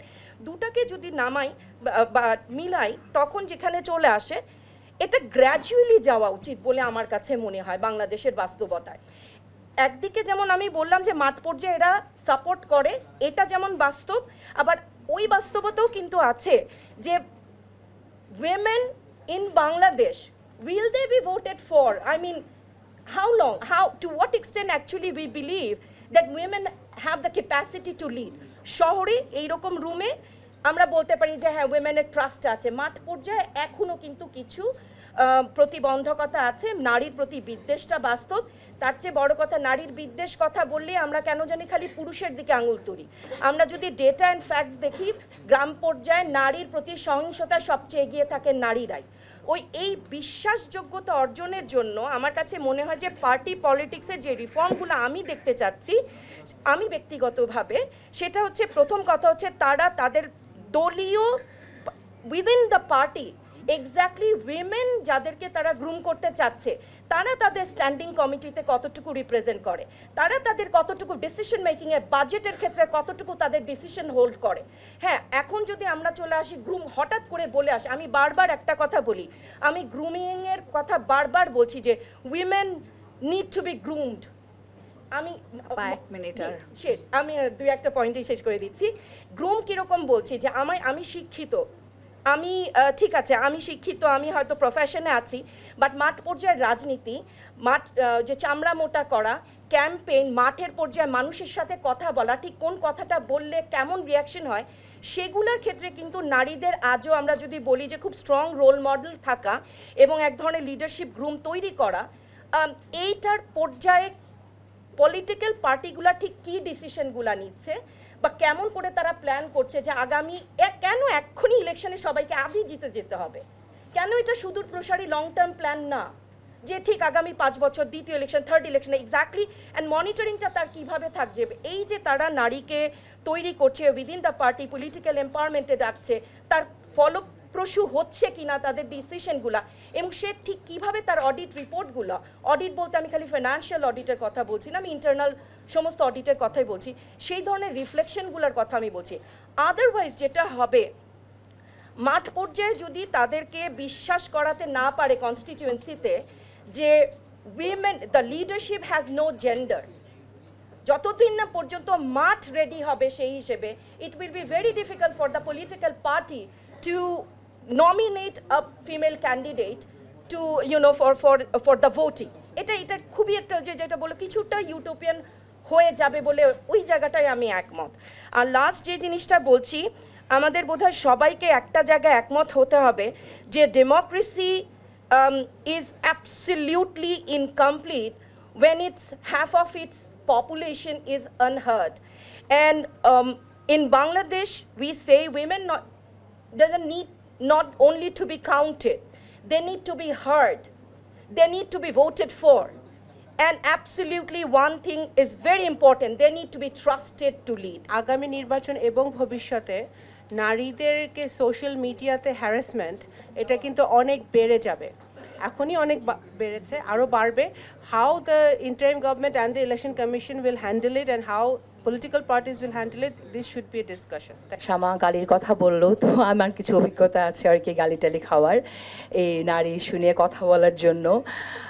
নারীরা ধূমপান করছে সেটা নিয়ে মাঝখানে একটা সমস্যা হলো, আমরা দেখলাম স্বরাষ্ট্র উপদেষ্টার একটি মন্তব্য, সেটি নিয়ে যখন আলোচনা করছিলাম তখন মানে ঝাঁকে ঝাঁকে মানুষ বলছিল যে আমি ধূমপান করি, এরকম হচ্ছে মানুষের মাইন্ডসেট। যখন যেটা আমরা বলবো সেটা আলোচনা করব, মনের মতো না হলে একটা গালি দেওয়ার ব্যাপার থাকে। আচ্ছা, আজকে আমি একটা কথা বলতে চাই যে নারী বিষয়ক সংস্কার কমিশন যে রিপোর্টটা দিয়েছে, সেই রিপোর্টটা দেওয়ার পরে আমরা শুনেছিলাম অনেক কমপ্লেইন ছিল যে আলেম সমাজের কেউ কেন নাই। তো আমরা যে এই যে এখানে আলোচনা করছি করে আমরা একটা জায়গায় পৌঁছানোর চেষ্টা করছি, একটা ঐক্যের জায়গায় পৌঁছানোর চেষ্টা করছি, যেটা প্রস্তাব করা যায়। এখানে আলেম সমাজের প্রতিনিধি আছে, তো যদি না থাকে রেডি থাকেন কিছু গালি খাওয়ার জন্য আর কি। তো আচ্ছা, আমি যে কথাটি বলবো সেটা হলো যে নারী বিষয়ক সংস্কার কমিশন থেকে 300 আসনে 600 জন প্রার্থীর কথা বলা হয়েছে। আসলে তো অনেক কিছুই আমরা অনেক দিন ধরে বঞ্চিত আছি, দীর্ঘদিন বঞ্চিত আমরা। তো এই কম্পেনসেশন চিন্তা করলে যদি আমাকে কেউ বলা হতো আপনি কি কি চান, আমি শুধু 300 আসন চাইতাম না, আমি প্রধানমন্ত্রী নারী চাইতাম, প্রেসিডেন্ট নারী চাইতাম, প্রধান বিচারপতি নারী চাইতাম, প্রধান নির্বাচন কমিশনার নারী চাইতাম, সব কিছুই আমি আসলে মনে হয় নারীদেরকেই চাইতাম। তো আসলে বাস্তবতা তো আমাকে সেটা অ্যালাউ করছে না। এটা তো আর জমি না যে 10 বছরের দাম বেড়েছে 10 গুণ। 10 বছর আগে আমার 5% ছিল বা 2% ছিল নারীদের ইলেক্টেড নারীর রিপ্রেজেন্টেশন, আমি এখন 15 বছর পরে সেই প্রপোর্শন অনুযায়ী চাইবো, ব্যাপারটা তা না। আমার রিয়েলিটিটা মাথায় রাখতে হবে। তো সেই রিয়েলিটি মাথায় রেখে যদি চিন্তা করি তাহলে দুই রকম বিষয়। একটা হচ্ছে তো পলিটিশিয়ানদের যে সমস্যা আমরা শুনলাম এখানে, শামা ওবায়েদ বললেন, আসাদুজ্জামান বেস্ট, আসাদুজ্জামান ফুয়াদও বললেন, এটা রিয়েলিটি, গ্রাউন্ড রিয়েলিটি, যে যারা ইলেকশন করবেন তাদেরকে আপনার এটা ফেস করে আসতে হবে। এবং যারা পলিটিক্যাল পার্টি তারা যখন নমিনেশন দেবে তারাও চিন্তা করবে কাকে দিলে আমার আসনটা আসবে। আমরা ইতিমধ্যে দেখছি যে কিছু প্রার্থীদেরকে দেয়া হচ্ছে দল থেকে যেন চাপিয়ে দেওয়া হচ্ছে আমি সেই প্রার্থী থেকে চাই, এবং সেই প্রার্থীরা এলাকায় গিয়ে ঠিকমতো ক্যাম্পেইনও করতে পারছে না, তাদের লোকজন হামলার মুখোমুখি হচ্ছে, এই বিষয়টা আছে। তো ওরকমভাবে চাপিয়ে দিয়ে হবে না, একটু সময় দিতে হবে। But at the same time আমি এই কথাটাও বলবো, যেমনটি শুনলাম যে ফুয়াদ যেমন বললেন যে এটা ওই কাদামাটি পার হয়ে যেতে হয়, নদী পার হয়ে যেতে হয়, কাদামাটি পার হয়ে নদী পার হয়ে যে শ্রমিক এসে আমাদের তার রক্তে ঘামে এখানে অর্থনীতিতে ভূমিকা রাখে, সে যদি সেই কাদামাটি পার হতে পারে তাহলে আমাদের ক্যান্ডিডেট কেন পারবে না? এই চিন্তা নিয়ে হবে না। হ্যাঁ, আরেকটা বিষয় হচ্ছে যে আমরা তো সংস্কারের কথা বলছি এখানে, তো কথাবার্তা শুনে মনে হচ্ছে আমরা সেই আগের জায়গায় চলে যাব। এই সংস্কার প্রস্তাবনাগুলো এসছে যে মানি অ্যান্ড মাসেল থেকে কি করে দূর হয়ে আমরা একটা প্রপার একটা ইলেকট্রাল সিস্টেমের মধ্যে দিয়ে সৎযোগ্য প্রার্থী পেতে পারি। তো কিন্তু আলোচনা শুনে মনে হচ্ছে আমরা প্রস্তাব করছি এগুলো কাগজেই থেকে যাবে, আলটিমেটলি এগুলো কিছুই হবে না। তো এটা যদি হয় তাহলে তো আসলে এই আলোচনা করেও কোনো লাভ হবে না। তো মূল কথা হচ্ছে যে মানি অ্যান্ড মাসেলের প্রয়োগটা বন্ধ করতে হবে, ওই ট্রান্সপারেন্সি রাখতে হবে, সেই সব হলেই একমাত্র নারীরা তাদের জায়গায় যেতে পারবে। আমরা দেখতে চাই না যে দস্যু নারীরা যাক, ভার্সা দুটাই দরকার হবে। দেখেন নেপালে কি হয়েছে, নেপাল কিন্তু এই জায়গায় অনেক এগিয়ে গেছে। আমরা নেপালের একটা কনসেপ্ট এখানে নিতে পারি, সেটা হচ্ছে যে আমরা কিন্তু উচ্চ কক্ষে 50% দাবি করতে পারি এখানে। এই একটা বিষয়, আমরা 50% নারী যদি ইলেক্টেড হয়ে আসতে হবে, সেটা যদি না পাই তাহলে সেটা আমাদের কোনোটাই লাভ হবে না। আমরা এমন যেন না চাই। আমাদের এখানে যারাই আছে অংশগ্রহণ করছে সবাই বিজ্ঞ, সবাই নলেজেবল, এক্সপিরিয়েন্সড, সো হয়তো বেসিক কোথা থেকে শুরু করার প্রয়োজন হবে না, বাট পরে মনে হলো যে প্রয়োজনটা আছে। কারণ আমরা এখানে বসে তো অনেক কিছু বলতে পারি, বাট আলটিমেটলি ডিসিশন তো জনগণের ওপরে, আর এখানে মিডিয়াও প্রেজেন্ট আছে। সো কিছু জিনিস জানাটা প্রয়োজন যে কেন আমরা নারীদের অংশগ্রহণ বাড়ানোর জন্য, অনেকে ভাবতে পারে এত লাফালাফি করছি, যে এটা খুব বেসিক কিছু কথা, কিন্তু এটা জানাটা অত্যন্ত গুরুত্বপূর্ণ। সংসদের সাংবিধানিক দায়িত্বটা কি? সংসদের সাংবিধানিক দায়িত্বটা হচ্ছে আইন প্রণয়ন করা। তো এই আইন প্রণয়ন করার যে প্রক্রিয়াটা, এটার মানটা কি কোনোভাবে বাড়বে যদি সংসদে নারীর অংশগ্রহণ বেড়ে যায়? অবশ্যই বাড়বে। এটা আমার বক্তব্য না, এটা ইলেকটোরাল রিফর্ম কমিশনের বক্তব্য না, এটা আমাদের এখানে রাজনৈতিক দলের নেতারা আছে ওনাদেরও না। টাইম এন্ড এগেন গবেষণার প্রত্যেকটা গবেষণা একই জিনিস ইন্ডিকেট করছে। এটা কিন্তু আমাদের সাধারণ মানুষের কাছে পৌঁছে দিতে হবে যে ওনাদেরও লাভ আছে। নারী বাড়লে শুধু যে আমাদেরই ক্ষমতায়ন হবে তা না, এখানে সবার লাভ আছে। সবার লাভ আছে কারণ এই লেজিসলেটিভ প্রসেস বা ল মেকিং যে প্রসেসটা আছে সেটার কোয়ালিটি বাড়বে, সেটার মান বাড়বে। এরকম অনেক ইস্যুস আছে, যেরকম ধরেন health care, education, gender based violence, child care, যেগুলো প্রাধান্য পেয়েছে অনেক দেশে বিশ্বের, কারণ তাদের নারীর অংশগ্রহণ সংসদে বেড়েছে। শুধু এটা নাই যে প্রক্রিয়াটা, যে আইন প্রণয়ন করার প্রক্রিয়াটা, কারণ আমরা তো সংসদে তাদের রিপ্রেজেন্টেশন বাড়ানোর কথাই এখন বলছি, এই প্রক্রিয়াটারও কিন্তু ধরনটা পাল্টে যায় যখন নারীদের পার্টিসিপেশন সংসদে বাড়ে।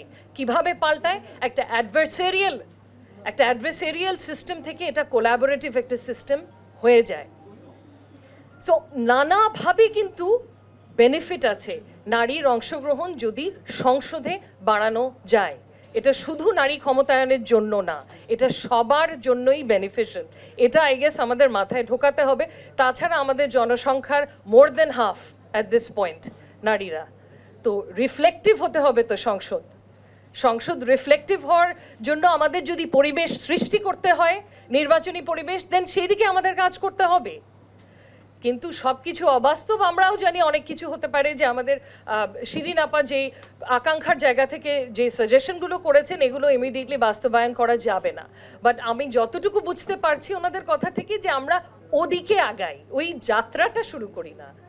এক্ষুনি রাতারাতি অর্ধেক বা 80% সংসদ সদস্য নারী হয়ে যেতে হবে সেটার কথা কেউ বলছে না, বাট অ্যাটলিস্ট সঠিক দিকে যাতে আমরা আগাতে পারি এই সিদ্ধান্তগুলো নেওয়ার সময় আমাদের মাথায় থাকা উচিত আমরা সবার we all stand two benefit from this, শুধু নারীরা না।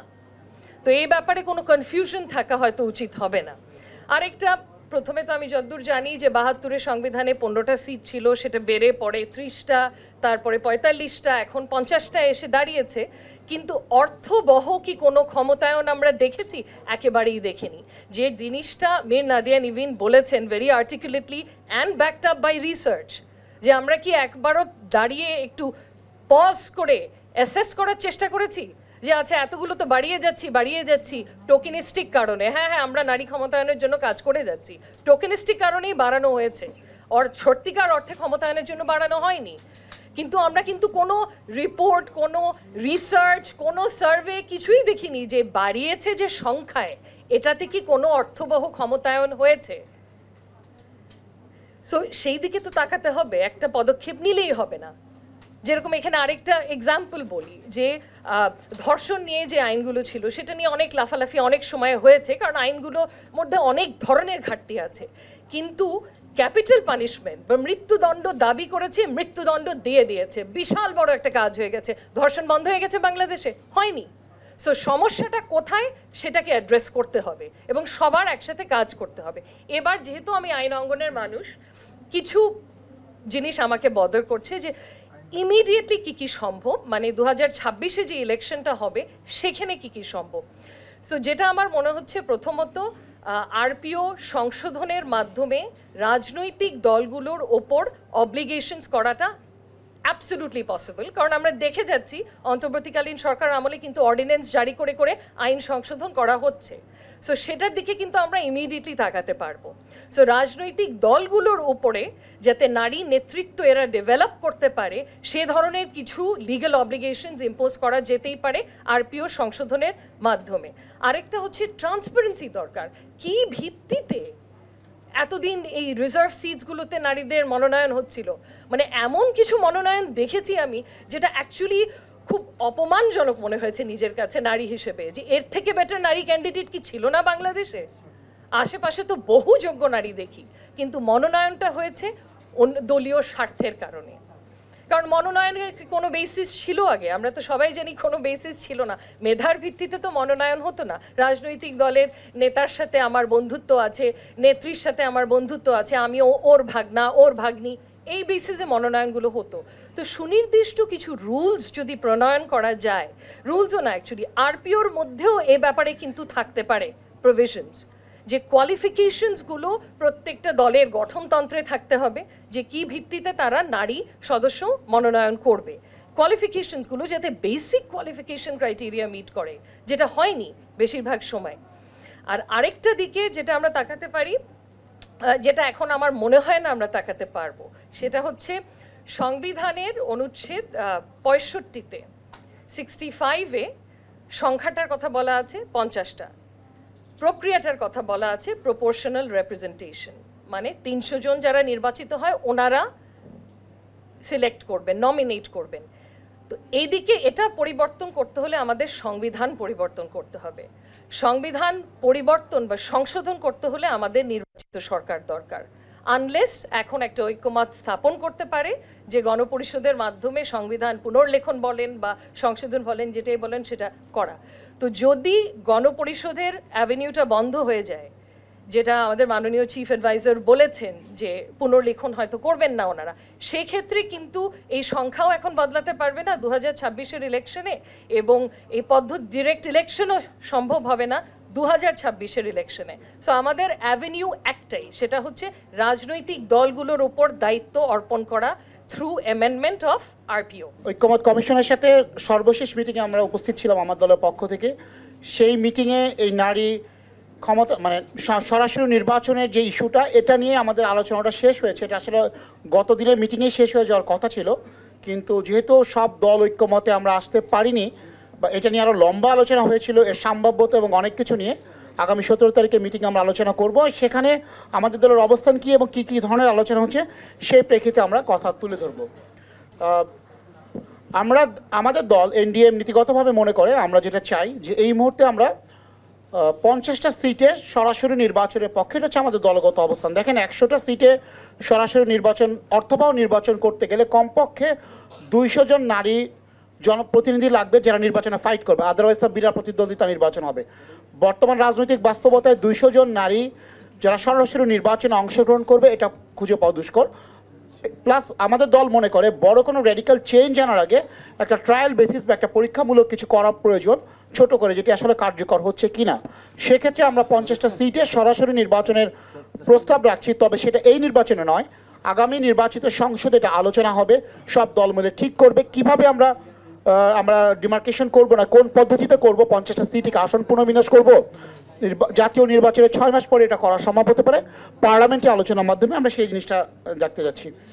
আমাদের সংবিধানের 19 ধারায় কিন্তু বলা আছে যে সকল নাগরিকের সমতা নিশ্চিত করতে হবে, এবং বিশেষ করে নারীদের ব্যাপারে বলা আছে যে রাষ্ট্র এবং জাতীয় জীবনে সর্বস্তরে নারীদের অংশগ্রহণ এবং সুযোগের সমতা নিশ্চিত করতে হবে।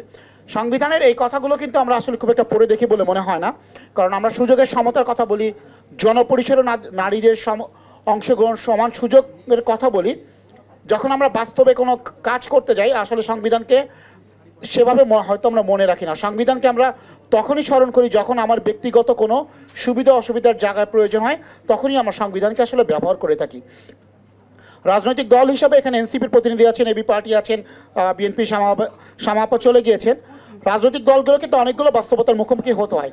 আমার নির্বাচনী এলাকা রাজবাড়িতে আমি যখন ক্যাম্পেইন করতে দুদিন আগেও ছিলাম, দেখেন সামাপা যখন আমার নির্বাচনী এলাকায় গিয়েছিলেন তিনিও কিন্তু বড় একটা তার নিজের দলেরই একটা বড় সভায় ছিলেন, এবং তার ওই উপস্থিতি, তিনি ফরিদপুরের জেলা রাজবাড়িতে এসেছেন, এখান থেকে কিন্তু তার একটা বড় বিরোধিতাও এসেছিল, এবং তার দলের নারী সদস্যরাই কিন্তু প্রথম বিরোধিতা করেছিল। এটা একটা ইন্টারনাল খবর। তো এই ধরনের বাস্তবতার মুখোমুখি কিন্তু আমাদেরকে হতে হয়।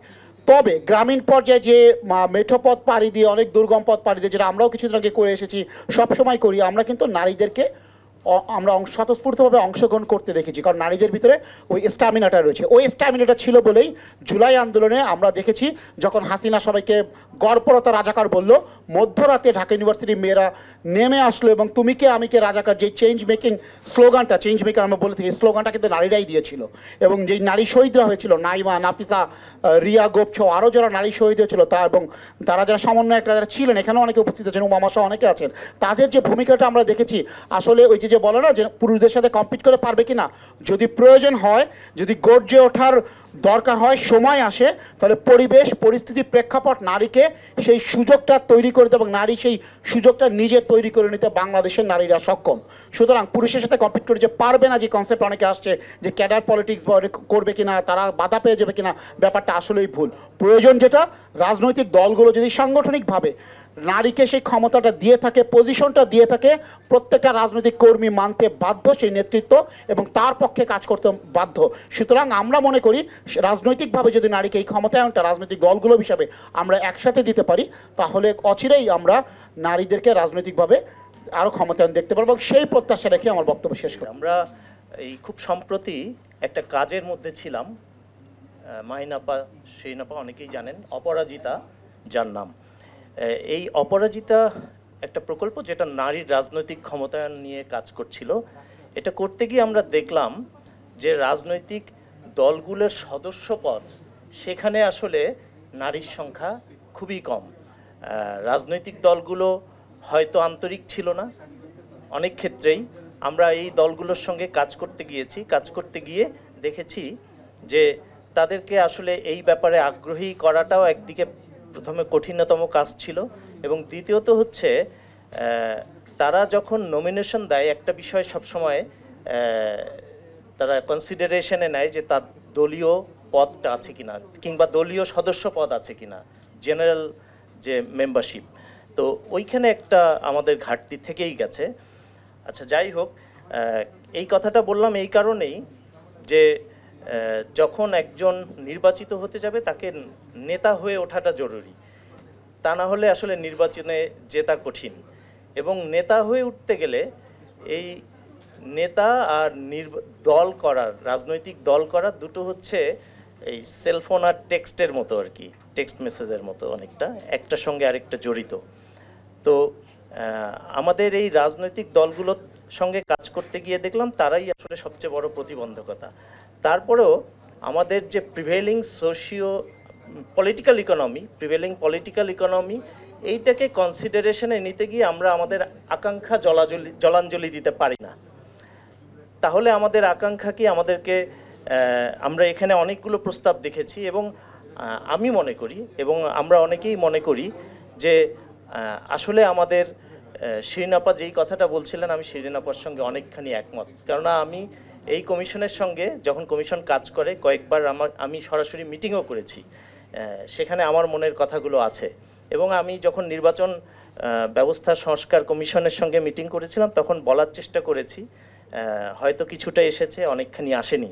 তাদের যে এখানে অবজারভেশন রিকমেন্ডেশনগুলো ছিল সেখানে।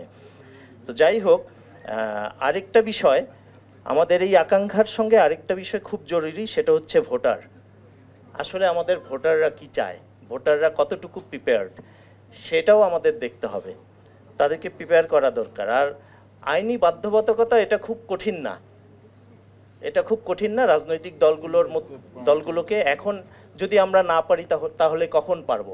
একটা বাধ্যবাধকতার মধ্যে নিয়ে আসা আমার মনে হয় জরুরি। এবং আমরা আমাদের এই আগামী ২৬ সালের নির্বাচনেই একটা বা দুটো স্টেপ এগিয়ে যেতেই পারি। আমাদের যে এখানে ৪-৫ রকমের রেকমেন্ডেশন আছে, তার মধ্যে থেকে আমরা একটা স্থায়ী ব্যবস্থা ঠিক করে নিয়ে নিকটবর্তী অবস্থান আমরা আমার মনে হয় যে কয়েকটা মাইলস্টোনের মতো করে চিন্তা করতে পারি। এইভাবে যদি আমরা আমাদের সবগুলো আলাপ আলোচনা এখানে যা হয়েছে সেটাকে একটা কনসেনসাসের মধ্যে আনতে পারি, এটা একটা সিভিক কনসেনসাসের মতো হতে পারে। বাট আমার মনে হয় পাশাপাশি পলিটিক্যাল কনসেনসাসের জন্য আমরা একটা চাপ তৈরি করতে পারি। সরকারের সময় সাহেব 9 বছর, বেগম সাহেবা 3 বছর জেলের সিস্টেম চালু হয়েছিল। তো যেই সাহেবরা নির্বাচন করতে পারেন নাই, যেমন সালাউদ্দিন সাহেব, ইকবাল হাসান মাহমুদ টুকু সাহেব, তারপরে হচ্ছে কাজী জাফরুল্লাহ সাহেব, তারপরে মোহাম্মদ আলী সাহেব, ওনারা যারা ইলেকশনে কন্টেস্ট করতে না পারে সবাই যার যার মিসেস দাঁড় করাই দিছে, সবাই যার যার মিসেস দাঁড় করাইছে। এই কারণে রাতারাতি প্রার্থী সংখ্যা দ্বিগুণ হয়ে গেছে এবং পাশের হার রাতারাতি দ্বিগুণ হয়ে গেছে। যেই আবার সাহেবরা নির্বাচনের জন্য এলিজিবল হয়ে গেছেন তখন আবার বেগম সাহেবরা ঘরে চলে গেলেন। তো এই যে জাফরুল্লাহ নীলুফার জাফরুল্লাহ উনি যে 5 বছর পার্লামেন্টে থাকলেন, এরপর উনি আর কেন ইলেকশনে কম্পিট করতে পারলেন না? মোহাম্মদ আলীর ওয়াইফ আয়েশা আলী, উনি 10 বছর পার্লামেন্টে ছিলেন, এরপর উনি কেন কম্পিট করতে পারলেন না? যেই দিন মোহাম্মদ আলী সাহেবের সাজা শেষ হয়ে গেছে, উনি ইলেকশনের জন্য এলিজিবল হয়েছে, পরের দিন উনি এসে ওনার মিসেসকে সরাই দিয়ে আমি এবার এমপি। আচ্ছা, ভারতের আমি কিন্তু আপনাদের বিরুদ্ধে না, আবারও ক্লিয়ার করতেছি, আমি হার্শ রিয়েলিটিগুলো শুধু বলতেছি। যেমন ভারতে 1993-তে পঞ্চায়েতে এবং জেলা পরিষদে 1/3 সিট রিজার্ভ করা হয়েছে ঘূর্ণায়মান পদ্ধতিতে। উত্তরপ্রদেশে কিছুদিন আগে একটা মজার ঘটনা ঘটছে, একজন গ্যাংস্টার সে জেল থেকে মুক্তি পাইছে 13-14 বছর জেল খাটার পরে। এখন যে আসন থেকে উনি কম্পিট করবেন জেলা পরিষদের, ওই আসনটা হচ্ছে রিজার্ভ ফর উমেন। তো উনি একজনের রাতারাতি বিয়ে করে ফেলছে, বিয়ে করে ওনার মিসেস জিতায় নিয়ে আসছে। এটা হয়েছে। আচ্ছা, তারপরে ভারত সর্বশেষ ভারতের যেটা কনস্টিটিউশনের 106তম সংশোধনী, সেখানে বলা হচ্ছে যে 1/3 রিজার্ভেশন থাকবে ঘূর্ণায়মান পদ্ধতিতে। ভারতের যে 33-34 বছরের অভিজ্ঞতা, সেই অভিজ্ঞতায় মনে হচ্ছে এটাই ভালো। আমাদের নির্বাচন কমিশন বা ঐক্যমত্য কমিশন যে প্রস্তাব করেছে সেটা ভালো পদ্ধতি, সেটাই এখন পর্যন্ত সলিউশন। যদি 100 আসন ঘূর্ণায়মান পদ্ধতিতে থাকে, সেই ক্ষেত্রে যারা পুরুষ ক্যান্ডিডেট আছে তাদের কনস্টিটিউয়েন্সি হারানোর ঝুঁকি থাকবে না। যদি কনস্টিটিউয়েন্সি হারানোর ঝুঁকি থাকে, সে পার্টির ডিসিশন মানবে না, পার্টি হুইপ মানবে না, ওই নারী প্রার্থীকে এলাকায় ঢুকতে দেবে না। যদি আপনি তার থেকে সেপারেট করে দেন যে তোমার থেকে আলাদা, তাইলে যেটা হবে যে সে অন্তত কিছুটা মানবে, কিন্তু মানলেও যেটা হবে সে দিবে তার বউরে নইলে মেয়েরে। এটা কিভাবে ঠেকাবেন? প্রপার রিপ্রেজেন্টেশন তো হবে না। 26-এর জন্য সমাধান প্রস্তাব আচ্ছা, 26-এর জন্য যদি সমাধান প্রস্তাব, সেটা হচ্ছে আপনারা পার্লামেন্টে না গিয়ে ইউনিয়ন পরিষদে যান, উপজেলায় যান এবং পৌরসভায় যান। আপনি পার্লামেন্ট নিয়েই আমরা পার্লামেন্ট নিয়ে শিগগির কোনো সমাধান আমি দেখতেছি না, আমি দুঃখিত। আপনি দেখেন যে 26 বছর 27 বছর সিটি কর্পোরেশনে ওমেন সিট আছে। আপনি কি ঢাকা শহরে চোখ বন্ধ করে বলতে পারেন যে অমুক নেত্রী মেয়র হবে এত বছর কাউন্সিলর থাকার পরে? এটা ওয়ার্ক করতেছে না। সুতরাং এটা নিয়ে আমার নতুন করে ডিসকাস করেন যে ডেপুটি মেয়র আপনি বাধ্য করেন যে একজন ডেপুটি মেয়র আমার মহিলা থাকবে যে সরাসরি নির্বাচিত হয়ে আসবে, সে যেন 2 বছর 4 বছর পরে যেন আসতে পারে। একটু পাকিস্তানের এক্সাম্পল যদি দেই, সেটা হচ্ছে পাকিস্তান বহু ডিবেট ডিসকাশন করে একটা সিস্টেম চালু করছে যে সংরক্ষিত আসনে হয় কি ওই দেখা যায় যে ইলেকশন হওয়ার পরে নেতার শালিকা, নেতার মেয়ে, নেতার বউ ইত্যাদি ইত্যাদি। তারপর একটা পদ্ধতি চালু করছে যে আগেই আপনাকে ডিক্লেয়ার করতে হবে আপনার নারী প্রার্থী কে হবে, যেন ভোটার অ্যাটলিস্ট জানতে পারে যে নেতার বউ হচ্ছে না। এইটা একটা সলিউশন হইতে পারে। অনেকেই বলছেন যে আমাদের বাস্তবতাটা চিন্তা করতে হবে, ইউটোপিয়াতে আমরা থাকি না। বাট আমি যদি একটু কনটেক্সটে আসি যে আমরা এখন যেই বাংলাদেশে দাঁড়িয়ে আছি আজকে, এই বাংলাদেশেও কিন্তু ইউটোপিয়া ছিল on the same day last year. So আমরা যেই কনটেক্সটে আছি যে আসলে আমরা কোন বাংলাদেশে যেতে চাই, কোন পরিবর্তনটা করতে চাই, সেখান থেকেই কিন্তু আলোচনাটার সূত্রপাত। এবং দুইটা জিনিস বলে আমি মেইন পয়েন্টে চলে আসব, সেটা হচ্ছে অনেক আলোচনা হচ্ছে যে যোগ্য নারী আছে কিনা। আগামী নির্বাচনে যদি আমাদের সরাসরি নির্বাচন হতে হয় নারী আসনগুলোতে, তাহলে এনাফ যোগ্য নারী থাকবে কিনা, আমরা যোগ্য নারী থাকবে কিনা, এবং সেই জন্য সেই পথটা আমরা বন্ধ করার কথা চিন্তা করছি। একই সাথে আমরা প্রশ্ন করছি না বাকি আসনগুলোতে যোগ্য পুরুষ আছে কিনা। এই টেবিল থেকেই কিন্তু আসছে যে যোগ্য পুরুষও হয়তো নাই প্রার্থী হিসেবে দাঁড়ানোর জন্য, কিন্তু তখন আমরা চিন্তা করছি না তাহলে ওই পদটা কি বন্ধ করব, বন্ধ হবে, সেটা আমরা চিন্তা করছি না। আমরা বলছি না ওইটা থাকবে, ওই সিস্টেমটা বলবৎ থাকবে, কিন্তু আমার এখানে যোগ্য নারী আছে কিনা সেটা চিন্তা করার সাথে সাথে আমরা চিন্তাও করছি না যে আমি চান্সটাও দিব না। সো আমাদের এই কনটেক্সটটা একটু রিথিঙ্ক করার অনুরোধ থাকবে। মাঠের বাস্তবতা নিয়ে অনেক কথা হচ্ছে, যেই কথাগুলো আসছে যে সাঁকো পার হয়ে অনেক প্রত্যন্ত অঞ্চলে গিয়ে নারী ক্যাম্পেইন করতে পারবে কিনা, সেটার সুযোগটা তো আমাদের দেয়া উচিত বোধ হয়। যেই জায়গায় আমি অনেকগুলো প্রত্যন্ত অঞ্চলে গিয়েছি, আমি একটু আসলে পার্সোনাল একটা এক্সাম্পল দিয়েই শুরু করি। খুবই প্রত্যন্ত একটা অঞ্চল যেখানে পায়ে হেঁটে বাঁশের সাঁকো পার হয়ে যেতে হয়। তো ওখানে রাস্তাটা নাই, সে কারণে এলাকার মানুষের সাথে কথা বলছিলাম, একটা উঠান বৈঠকের মতো, আশেপাশে যারা আছেন তারা এসেছিলেন, এবং আমি চেষ্টা করছিলাম যে নারীরা যারা আছে তারাও যাতে এসে কথা বলেন। বাট বাস্তবতা প্রথমে সেটা আয়োজন করে পুরুষরাই, ওনারাই কথা বলেন, ওনারা রাস্তার কথা বলেছেন। তার পাশাপাশি যখন নারীরা কথা বলছিলেন, ওনারা বলছিলেন যে রাস্তা নাই, সেটার জায়গাটাতে একটা ডোবা হয়েছিল। সো ডোবাটাতে তাদের ভয় ছিল যে ছোট বাচ্চারা পড়ে যায় এবং অ্যাক্সিডেন্ট হতে পারে, কয়েকবার ওদের উঠাই নিয়ে আসতে হয়েছে। তো ওদের অনেক সতর্ক থাকতে হয় যে এই জায়গাটাতে যাতে অ্যাক্সিডেন্ট না হয়, এটা কিভাবে বন্ধ করবে। তো ওই প্রত্যন্ত অঞ্চলের নারীরাই কিন্তু আশেপাশ থেকে চাঁদা তুলে সেই ডোবাটা কিভাবে কভার করা যায় সেটা ওনারা করেছেন, এবং ওনারা মনিটর করেন সেই বালি যে দিয়ে ওনারা কভার করেছেন সেটা আবার পানি দিয়ে রাখতে হয় যাতে বালিটা সরে না যায় এবং ওই ডোবায় যাতে বাচ্চাগুলো পড়ে অ্যাক্সিডেন্টের শিকার না হয়। তো ওই প্রত্যন্ত অঞ্চলেও যদি নারীদের এতখানি এন্টারপ্রাইজ থাকে, তারা যদি এই কাজগুলো করতে পারেন, আমার মনে হয় আমরা যোগ্যতার কথা বলছি, মাঠের বাস্তবতার কথা বলছি, সেগুলো আমাদের মাথায় রাখা প্রয়োজন। এবং যত প্রত্যন্ত অঞ্চলই হোক, নারীরা কিন্তু ভূমিকা পালন করেন, সেই সংসারের কথাই হোক, কাজের কথাই হোক, তারা এন্টারপ্রেনিউরিয়াল, তারা কাজ করছেন, তারা তাদের কমিউনিটির সাথে কাজ করছেন।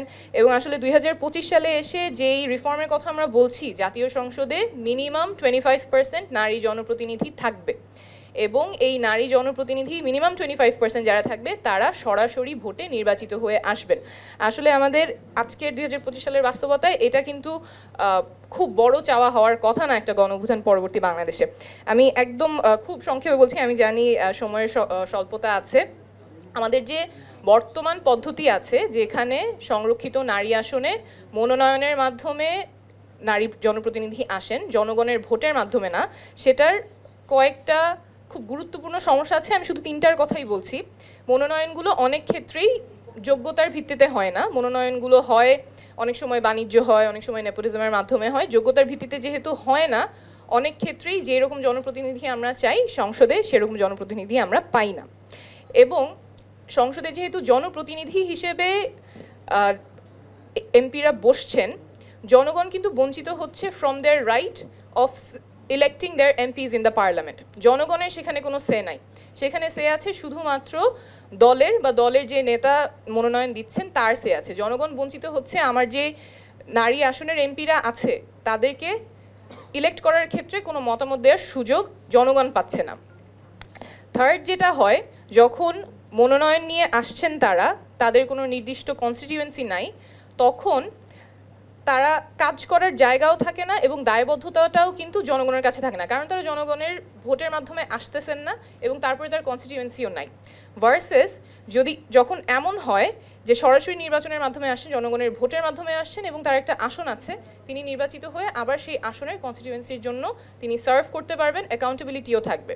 সো কারেন্ট বাস্তবতায় যেটা হচ্ছে, যেহেতু দলের মাধ্যমে মনোনীত হয়ে আসছে, দলের কোনো নেতার মাধ্যমে মনোনীত হয়ে আসছে, দায়বদ্ধতাটা দলের প্রতি থাকে, যেই নেতার কাছ থেকে মনোনয়ন আসছে তার প্রতি থাকে, জনগণের প্রতি দায়বদ্ধতাটা থাকে না। এবং এখানে বঞ্চিত হচ্ছে জনগণ, বঞ্চিত হচ্ছে আমাদের সংসদ, বঞ্চিত হচ্ছে এবং নারী সাংসদরা যারা যাচ্ছেন, যারা এখানে শুধুমাত্র প্রেজেন্স হিসেবে থাকছেন, তার না থাকছে পাওয়ার, না থাকছে অ্যাকাউন্টেবিলিটির জায়গা, সেখানে কিন্তু আসলে আমরা যেই ধরনের রিপ্রেজেন্টেশন চাই, যেই ধরনের অ্যাকাউন্টেবিলিটি চাই, যার ফলে আমাদের ডিরেক্ট ইলেকশন, বাকি যে 300টা আসন সেখানে নারীরা চলে আসবে, যে কারণে আমরা পজিটিভ অ্যাকশনটা করি, সেই সিস্টেমটা আমরা এই কারেন্ট ব্যবস্থার মাধ্যমে করতে পারছি না। সো আমাদের প্রস্তাবনাটা যেটা এখানে এসেছে, অবশ্যই যাতে এই সংরক্ষিত আসনগুলোতে মনোনয়ন না হয়ে সরাসরি নির্বাচন হয়। সরাসরি নির্বাচন হলে তৃণমূল থেকে নারী নেতৃত্ব উঠে আসার সুযোগ থাকে। কারেন্ট বাস্তবতায় শুধুমাত্র দলের কাছে যেতে হচ্ছে, কিন্তু যখন সরাসরি নির্বাচন হবে তখন সেই নারীকে এলাকায় যেতে হবে, তৃণমূলে গিয়ে তার ক্যাম্পেইন করতে হবে, মানুষের কাছে ভোট চাইতে হবে, ইশতেহার নিয়ে কথা বলতে হবে, জনপ্রতিনিধি হওয়ার জন্য সেখানে তার তৃণমূলে যেতে হবে, এবং তারপরে যখন তিনি জনগণের ভোটে নির্বাচিত হয়ে আসছেন তখন তার যে কনস্টিটিউয়েন্সিটা আছে তার কাছে তিনি দায়বদ্ধ থাকবেন, তাদের দুঃখ কষ্ট তার শোনার জায়গা থাকবে, এবং তিনি যে আইন প্রণেতা হিসেবে সংসদে বসবেন তার সাথে জনগণের ডিমান্ডের যোগসূত্র, জনগণ কি চায় সেই আশাকাঙ্ক্ষার প্রতিফলন তখনই হবে যখন তিনি সরাসরি জনগণের ভোটে নির্বাচিত হয়ে তার আসনে কাজ করার সুযোগ পাবেন। সো আমার প্রস্তাবনা হচ্ছে, এখানে যারা আছেন, আমাদের যে হায়ার গোল, যে মিনিমাম 25% নারী জনপ্রতিনিধি সংসদে থাকবেন এবং তারা সরাসরি নির্বাচনের মাধ্যমে আসবেন, সিলেকশনের মাধ্যমে না, এইটুকুতে আই উড হোপ যে এভরিবডি উড এগ্রি। পদ্ধতি নিয়ে অনেক আলোচনা হতে পারে। পদ্ধতি যখন আমরা চেঞ্জ করার কথা বলছি, একটা কারেন্ট ব্যবস্থা থেকে নতুন একটা ব্যবস্থার কথা বলছি, তখন অবশ্যই সেখানে ডিসকমফোর্ট থাকবে, সেখানে লস থাকবে, কোনো পদ্ধতি ফুলপ্রুফ হবে না। বাট আমাদের যেটা মাথায় রাখতে হবে, আমরা একটা ইমব্যালেন্স রিড্রেস করছি। আমরা এই সংস্কারগুলোর মাধ্যমে চাচ্ছি আমাদের সমাজে যে ডিসক্রিমিনেশনগুলো আছে, যে ইনইকুয়ালিটিগুলো আছে, সেগুলো যাতে দূর হয়। অর্থাৎ আমরা এখন যে ইনইকুয়ালিটির কথা বলছি সেটা একটা রোগ, এবং এই রোগটা সারানোর জন্য আমাদের ওষুধ প্রয়োজন। তো সেই ওষুধটাই হচ্ছে পজিটিভ অ্যাকশন, যেটা আমরা বলছি রিজার্ভ সিটসে ডিরেক্ট ইলেকশনের মাধ্যমে নারী সাংসদরা নির্বাচিত হয়ে আসবেন। ওষুধের সাইড এফেক্ট থাকবে, সেটা আমাদের মেনে নিয়েই তো আমরা, নাহলে এটা তো আমরা বলতে পারি না যে ঠিক আছে রোগটা অনেক কঠিন তাই আমরা ওষুধ দিব না, বা ওষুধ কি হবে বুঝতে পারতেছি না। But we have to go towards that positive action to redress the inequalities that are in the society. আর শেষ যেটা বলতে চাচ্ছি সেটা হচ্ছে, আমাদের কনসেনসাস কমিশনে এটা নিয়ে আলোচনা হয়েছে, প্রস্তাবনাটা নিয়ে আলোচনা হয়েছে 3 তারিখ, জুনের 3 তারিখ। সেখানে ডিসিশন হয় নাই, কারণ অনেকে ঐক্যমতে আসতে পারেন না। এটা আবার আলোচনা হবে 17 তারিখ। বাট ওই প্রসিজারের ক্ষেত্রে আমার যেটা মনে হয়েছে যে শুধুমাত্র পলিটিক্যাল পার্টিজেরই সেখানে সে আছে, এই রুমে যারা বসে আছেন তাদের ওপিনিয়ন ক্যাপচার করার মতো কোনো মেকানিজম কনসেনসাস কমিশনের নাই। জুলাই আগস্টে যারা আন্দোলন করেছেন, যেই ছেলেমেয়েরা, স্কুল কলেজের ছেলেমেয়েরা, ইউনিভার্সিটির ছেলেমেয়েরা, নারী পুরুষ যারা একসাথে কাঁধে কাঁধ মিলিয়ে আন্দোলন করেছেন, তাদের ভয়েস ক্যাপচার করার মেকানিজমও কনসেনসাস কমিশনের নাই। এবং আনফর্চুনেটলি ওখানে অনেক সময়ে এমন ওপিনিয়ন চলে আসে যে এটা সম্ভব না বা মুশকিল, কিন্তু কোনো এভিডেন্স নাই অথবা ওইটার সাপোর্টিং স্টেটমেন্টস নাই। সো আই উড রিকোয়েস্ট যে there must be a way to capture a broader opinion from the stakeholders যারা এই reform ডায়ালগে should be a part।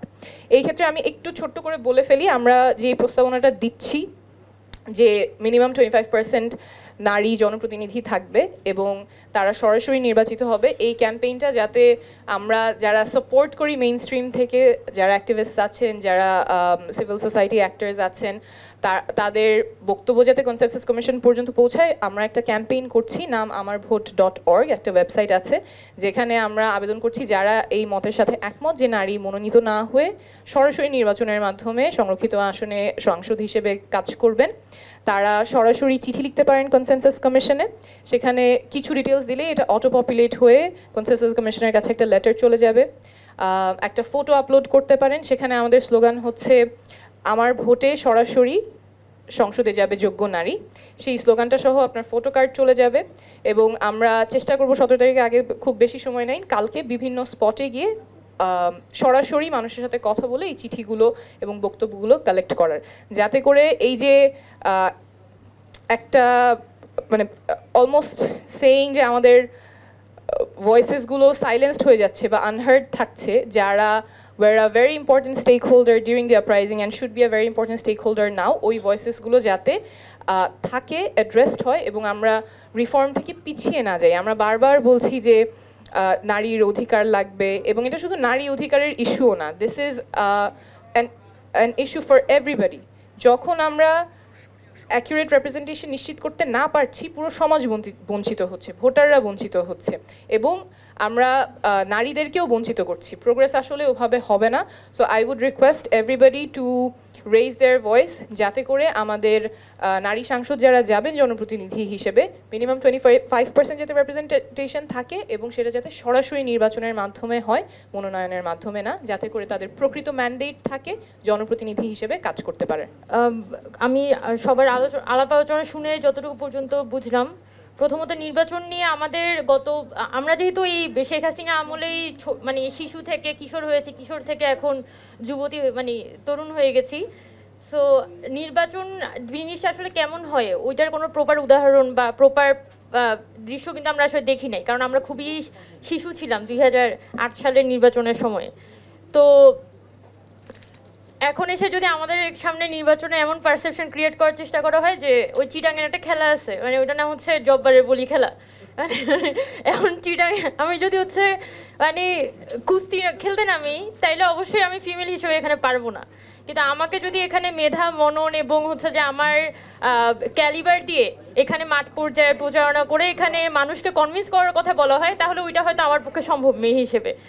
তো ইট ডিপেন্ডস যে আপনি আসলে নির্বাচনকে কিভাবে করে রিপ্রেজেন্ট করতে চান। এটাকে কি আপনি মানে যারা যোগ্য তাদের একটা ফিজিক্যাল রিপ্রেজেন্টেশন ইন দ্য মানে আমাদের সংসদে এই হিসেবে দেখছেন, নাকি এটা হচ্ছে কুস্তির মানে কাবাডি খেলার পরে হচ্ছে যে জিতে চলে আসে বাহুবলীর মতো সে হচ্ছে গিয়ে সংসদে রিপ্রেজেন্ট করবে এভাবে দেখছেন?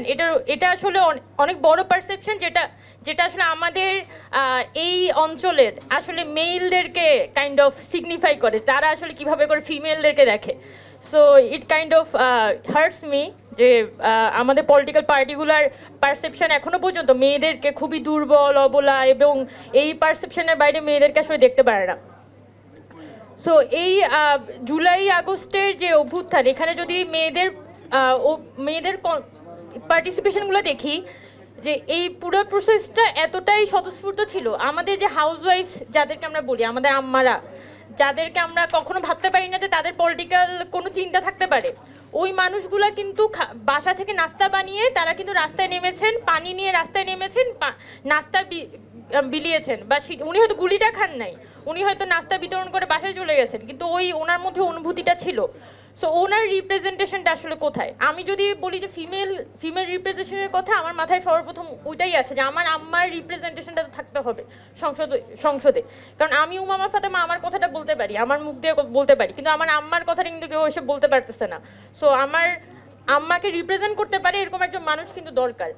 সো আমরা সবসময় সংসদকে যেভাবে করে দেখে এসেছি, সংসদের মধ্যে নারী নেত্রী মানেই হচ্ছে যে অমুকের খুবই সে দেখা যাচ্ছে নানান ধরনের ফন্দি ফিকির করে তিনি ওই সিটটা বাগিয়ে নিয়েছেন এবং পরবর্তীকালে খুবই একটা হীন প্রক্রিয়ার মধ্য দিয়ে হচ্ছে যে এখানে দেখা যাচ্ছে এখানে এই সংরক্ষিত আসনটাতে তার মনোনয়নটা পেতে হচ্ছে, অথবা নর্মাল যে জেনারেল ইলেকশন সেখানেও হচ্ছে তার মনোনয়ন পেতে হচ্ছে, যেটা যে কোনো সাধারণ নারীর জন্য খুব বেশি ডিগনিফাইড হয় না।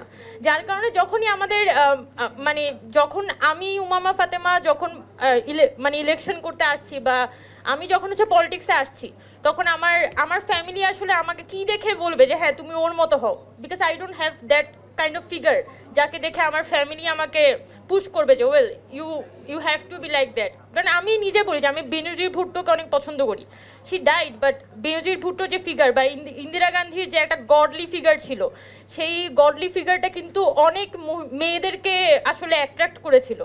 বা ইসরায়েলে মানে ইয়েছে গোল্ডা মায়ার ছিল, তারপর হচ্ছে অনেক বড় বড় বড় লিডাররা ছিল, ফিমেল লিডাররা ছিল ওয়ার্ল্ড ওয়াইড, যারা সেই 50, 60, 70s সময়ে যখন আমরা কল্পনাও করতে পারতাম না এই বঙ্গদেশে কোনো মহিলা সংসদকে রিপ্রেজেন্ট করবে, ওই সময় কিন্তু তারা সারা পৃথিবী দাপিয়ে বেরিয়েছেন।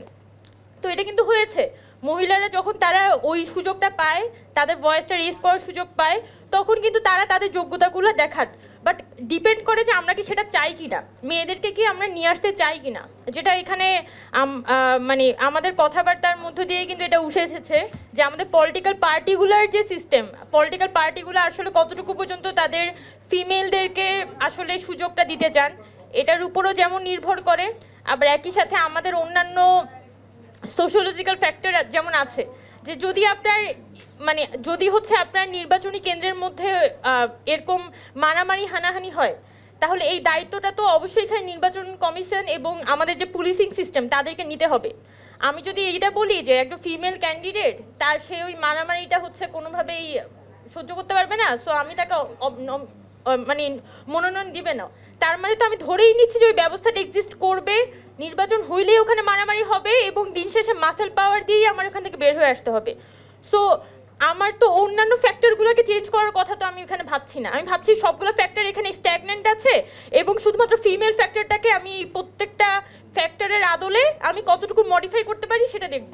তো এভাবে চিন্তা করলে তো আসলে হবে না, কারণ আমি যখন কথা বলছি আমাদের এখানে 11টা সংস্কার কমিশন হয়েছে, যখন আমরা সংস্কারের কথা বলছি আমরা প্রত্যেকটা সংস্কার কমিশনের আদলেই বলছি যে এখানে প্রত্যেকটা জায়গাতেই কিন্তু প্রপার সংস্কারের দরকার আছে, সেই জায়গা থেকেই কিন্তু ফিমেলদের আসলে কতটুকু রিপ্রেজেন্টেশন হবে সেটা কিন্তু প্রত্যেকটা সংস্কারের মানে পার্সপেক্টিভেই কিন্তু সেটা তৈরি হবে। সো এটা আসলে একটা ফিউচারিস্টিক বিষয় যে আমি আসলে ইন ফিউচার আমি আমার মেয়েদেরকে কোথায় দেখতে চাই সেটার উপরে, এবং আমি অবশ্যই মনে করি যে এখানে যদি মেয়েদেরকে ইন্ডিপেন্ডেন্টলি এখানে কম্পিট করার অধিকারটা দেওয়া হয়, যে ওয়েল আমার এগেনস্টে হয়তো আমার নির্বাচনী এলাকায় একটা আসন থাকবে, যে আসনে আমার এগেনস্টে অন্যান্য ফিমেল ক্যান্ডিডেটরা থাকবে এবং আমি অ্যাটলিস্ট তার এগেনস্টে কম্পিট করতে পারবো, হয়তো আমার ওরকম টাকা পয়সাটা থাকবে না, বাট আমি আমার যোগ্যতা দিয়ে বা আমি হয়তো গ্রাউন্ড লেভেলে ফিল্ড ওয়ার্ক করে কিছু পরিমাণে কাজ ওখানে গড়ে তুলতে পারবো এবং ওখানে নির্বাচনে কম্পিট করতে পারবো। যদি ওই অধিকারটা দেয়া হয় এবং আমার মানে অ্যাজ এ ক্যান্ডিডেট আমার আসলে কতটুকু পর্যন্ত জনসমর্থন আছে সাধারণ জনগণের মধ্যে, সেটা যদি আমি হচ্ছে দলের কাছে এবং মানে সকলের কাছে সংসদে যদি আমি প্রুভ করতে পারি, তাহলে কিন্তু সংসদে সেটা আমার একটা ভিত্তি হিসেবে কাজ করে। আর যদি এখানে জাস্ট সংরক্ষিত আসনে যেটা এতদিন পর্যন্ত হয়েছে যে রিজার্ভেশনের মাধ্যমে জাস্ট একজনকে পিক অ্যান্ড চুজ করে হচ্ছে তাকে সংসদে পাঠিয়ে দেওয়া হয়, তখন দেখা যায় ওই মানুষগুলোর মধ্যে ওই কালেকটিভ কনসাসনেসও কাজ করে না যে আমি ওখানে ফিমেলদেরকে রিপ্রেজেন্ট করতে যাচ্ছি। সো দ্য মেন জিনিস হচ্ছে আমার প্রথমে এই যে ফর্মেই আসলে ইলেকশন হোক, 20% যাচ্ছে নাকি 10% যাচ্ছে নাকি 25% যাচ্ছে, তার থেকেও বড় কথা যে আমার যে পার্সেন্টেজে যাক না কেন বা আমার যতটা মানে এক্সট্রা আসন থাকুক না কেন, আমার এখানে ইলেকশনটা হতে হবে যাতে ফিমেলরা এমপাওয়ার্ড ফিল করে এবং তারা যাতে জনগণের সাথে কানেক্টেড হওয়ার সুযোগটা পায়। So the first thing is আমাদের ইলেকশনটা হইতে হবে এবং আদার যা আছে এখানে আসলে অনেকগুলো সংস্কার কমিশনে অনেকগুলো প্রস্তাবনা আছে। আপনি যদি নির্বাচন ব্যবস্থা সংস্কার কমিশনে যান, আপনি যদি সংবিধান সংস্কার কমিশনে যান বা নারী সংস্কার কমিশনে যান, প্রত্যেকটা সংস্কার কমিশনের যে প্রস্তাবনা প্রত্যেকটার কিন্তু ডিবেটেবল এবং প্রত্যেকটা কিন্তু অনেক বেশি ডিফারেন্সেস আছে। সো ডিবেটটা হওয়ার মাধ্যমে আমরা আসলে কতটুকু সিট বের করে আনতে পারবো বা ফিমেলদের জন্য আসলে কতটুকু রিজার্ভেশন আমরা এখানে থেকে বের করে আনতে পারবো, এটা অবশ্যই একটা ডিবেটেবল ইস্যু। বাট যাই হোক না কেন আমরা এই রিপ্রেজেন্টেশনটা অবশ্যই ভোটিং এর মাধ্যমে চাই, এটা যাতে আমরা সকলের মধ্যে একটা কনসেনসাসে আসতে পারি, তাহলে আমাদের জন্য ভবিষ্যতের মেয়েদের রিপ্রেজেন্টেশনের জন্য এই জার্নিটা আরো বেশি সুখকর হবে বলে মনে করি। আমরা এখনো কিন্তু নারীরা অ্যাড্রেসহীন, আমাদের কিন্তু এখনো কোনো অ্যাড্রেস নাই, মানে আমরা বাবার বাড়ি, দাদার বাড়ি, ভাইয়ের বাড়ি, শ্বশুর বাড়ি বলে থাকি, কিন্তু আমাদের নারীদের নিজেদের কোনো ঠিকানা নাই, আমরা এখনো ঠিকানাহীন হয়ে আছি। সো এই সময় এসে এত বছর আমরা যে জার্নিটা করেছি, যে নির্বাচনগুলো দেখে এসেছে আমার বাবা দাদারা বা আমরা দেখে এসেছি, সেই নির্বাচনে যেই সময়টাতে আমাদেরকে যে ভয়টা দেখানো হয়েছিল যে নারীরা পারবে না রাজনীতি করতে, এখনো 2025-এ এসে অভ্যুত্থানের পরে নারীদের এত বড় অবদানের পরেও যদি আমাদেরকে শুনতে হয় যে নারীরা রাজনীতিতে আসতে পারবে না, করতে পারবে না, কারণ ফিল্ডে তাদেরকে মেরে ফেলবে, কেটে ফেলবে, এ ধরনের কথা আমাদেরকে আসলে আনকনফিডেন্ট করে। সো আমরা শুনতে চাই না। আমরা এরকমই একটা নির্বাচন চাই যে নির্বাচনে মারামারি কাটাকাটি হবে না। এই কারণে আমরা রিফর্মের কথা বলে থাকি। নারী কমিশন চাইছে 600, 300, তা আপনারা এখানে আবার 400 নামলেন কেন? আপনারা তো বলতে পারতেন 600, কেন যে আমরা তো চাইতে পারি, আমার বেশি চাইতে তো ক্ষতি নাই, আমি পাবো কি পাবো না সেটা তো পরের ব্যাপার। এটা একটা দিক। আর একটা দেখেন, ম্যাম বলছেন 30%। আপনি দেখেন যে বাংলাদেশ মহিলা পরিষদ সহ নারী সংগঠনগুলো মানে স্বাধীনতার পর থেকে বলছে যে রাজনীতিতে নারীকে 33% দিয়ে দেওয়া হোক, মানে অ্যাক্সেস দেওয়া হোক। এখন এনসিপিতে দেখছি যে মেয়েরা আসছে, ওরা ইয়ে করছে, কিন্তু ওখানেও দেখেন যে সাধারণত দলে যেটা থাকে যে পার্টি প্রধান, তারপরে সাধারণ সম্পাদক, তো একজন পুরুষ একজন নারী থাকলেই তো হয়। ওরা কিন্তু এই অ্যাক্সেসটাও নিতে পারেনি। একই ঝামেলার মধ্যে দিয়ে সবাই যাচ্ছি আমরা। আর এখানে যে মানে রাজনৈতিক নেতাদের বক্তব্যে যেগুলো আসলো, আমি খুবই লজ্জিত। এরকম কথা যে এই টেবিল থেকে আমাকে শুনতে হবে আমি প্রত্যাশা করিনি। আর আমাদের নারীরা এই রুমে সত্যি আমরা নারী পুরুষ অনেক কাছাকাছি একটা রেশিওর মধ্যে ছিলাম, তারপরেও কেন জানি বারবার করে বলা হচ্ছে যে 100 নারী নাকি পাওয়া যাবে না, 200 পাওয়া যাবে না, 50 পাওয়া যাবে। খুবই ভুল ভাবনা। আমি খুবই সরি যে এই কথা, মানে এই জিনিসগুলো না আসলে ভালো হতো, ভালো লাগতো। ধন্যবাদ। রাজনৈতিক দলগুলির মধ্যে যেই সংস্কৃতিটা, ওটার উপরেই আমাদের প্রেশারটা ওখানেই দিতে হবে। ব্যারিস্টার রাশনা ইমাম বলেছে যে আরপিওর মাধ্যমে ওই প্রেশারটা ক্রিয়েট করা, আমার মনে হয় সেদিকে আমাদের যাওয়া দরকার। যে মানে তারা যে আসলে তাদের দলের মধ্যে তারা আসলে কী ধরনের তাদের কালচারটা, তারা নারীদেরকে কিভাবে দেখে, তাদের পার্টির মধ্যে যে কি ধরনের মেল শোভিনিজম আছে, তারা কি আদৌ নমিনেট করবে কি না। তো সেটা আসলে আমরা জানি যে প্রত্যেকটা ফিল্ডেই এই ধরনের ডিসক্রিমিনেশন থাকবেই।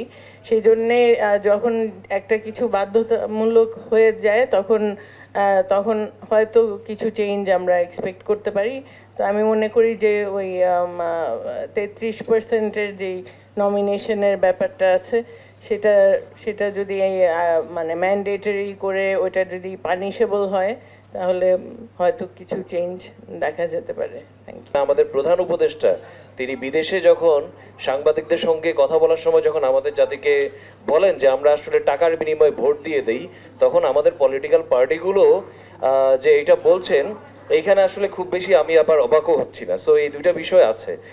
আর দ্বিতীয়ত আমার কাছে যে জিনিসটা মনে হয় আমাদের পার্টিগত দিক থেকে, তো এইখানটা আমার কাছে যে জিনিসটা খুব জরুরি মনে হয় যে আমরা যে রাষ্ট্র সংস্কারের কথা বলি, এইখানটা আসলে প্রথমত পলিটিক্যাল পার্টিগুলোর সংস্কার খুবই জরুরি, এবং এটা নিয়ে আসলে আপনাদের সবার আরো বেশি কথা বলা খুব দরকার। আর এই যে পুরো যে প্রস্তাবটা আসছে আপনাদের, আমি মনে করি আমার দল থেকে আমরা মনে করি যে 100টা আসনেই আপনার মানে আউট অফ 400 100টা আসনেই ডিরেক্ট ইলেকশনের মাধ্যমে এবং যে ঘূর্ণায়মান পদ্ধতির কথা বলা হচ্ছে, এটাতে যে আমরা ফুললি স্যাটিসফাইড সেটা না, কিন্তু এর চেয়ে ভালো কোনো প্রস্তাব আমরা কারো কাছ থেকে এখন পর্যন্ত পাই নাই। সেই হিসেবে আমরা বলছি যে ঘূর্ণায়মান পদ্ধতিতে আগামী এই ইলেকশন থেকে 26-এর ইলেকশন থেকেই 4টা ইলেকশন, তাহলে প্রত্যেকটা কি বলে আসনে অন্তত একবার করে, এই জিনিসটা হচ্ছে প্রত্যেকটা আসনে নারী নেতৃত্বরা একবার করে এই ফেভারটা পাচ্ছেন এবং এই সুযোগটা মানে সবার মধ্যে আসছে। এবং যেই আলাপটা আবার আসছে যে কোনো নেতারা আপনার 2বারের জন্য 1বারের জন্য ছেড়ে দিবেন কিনা, আমার মনে হয় যে 17 বছর আমরা যেহেতু ছেড়ে দিচ্ছি, আমরা আসলে একবার ছাড়বো।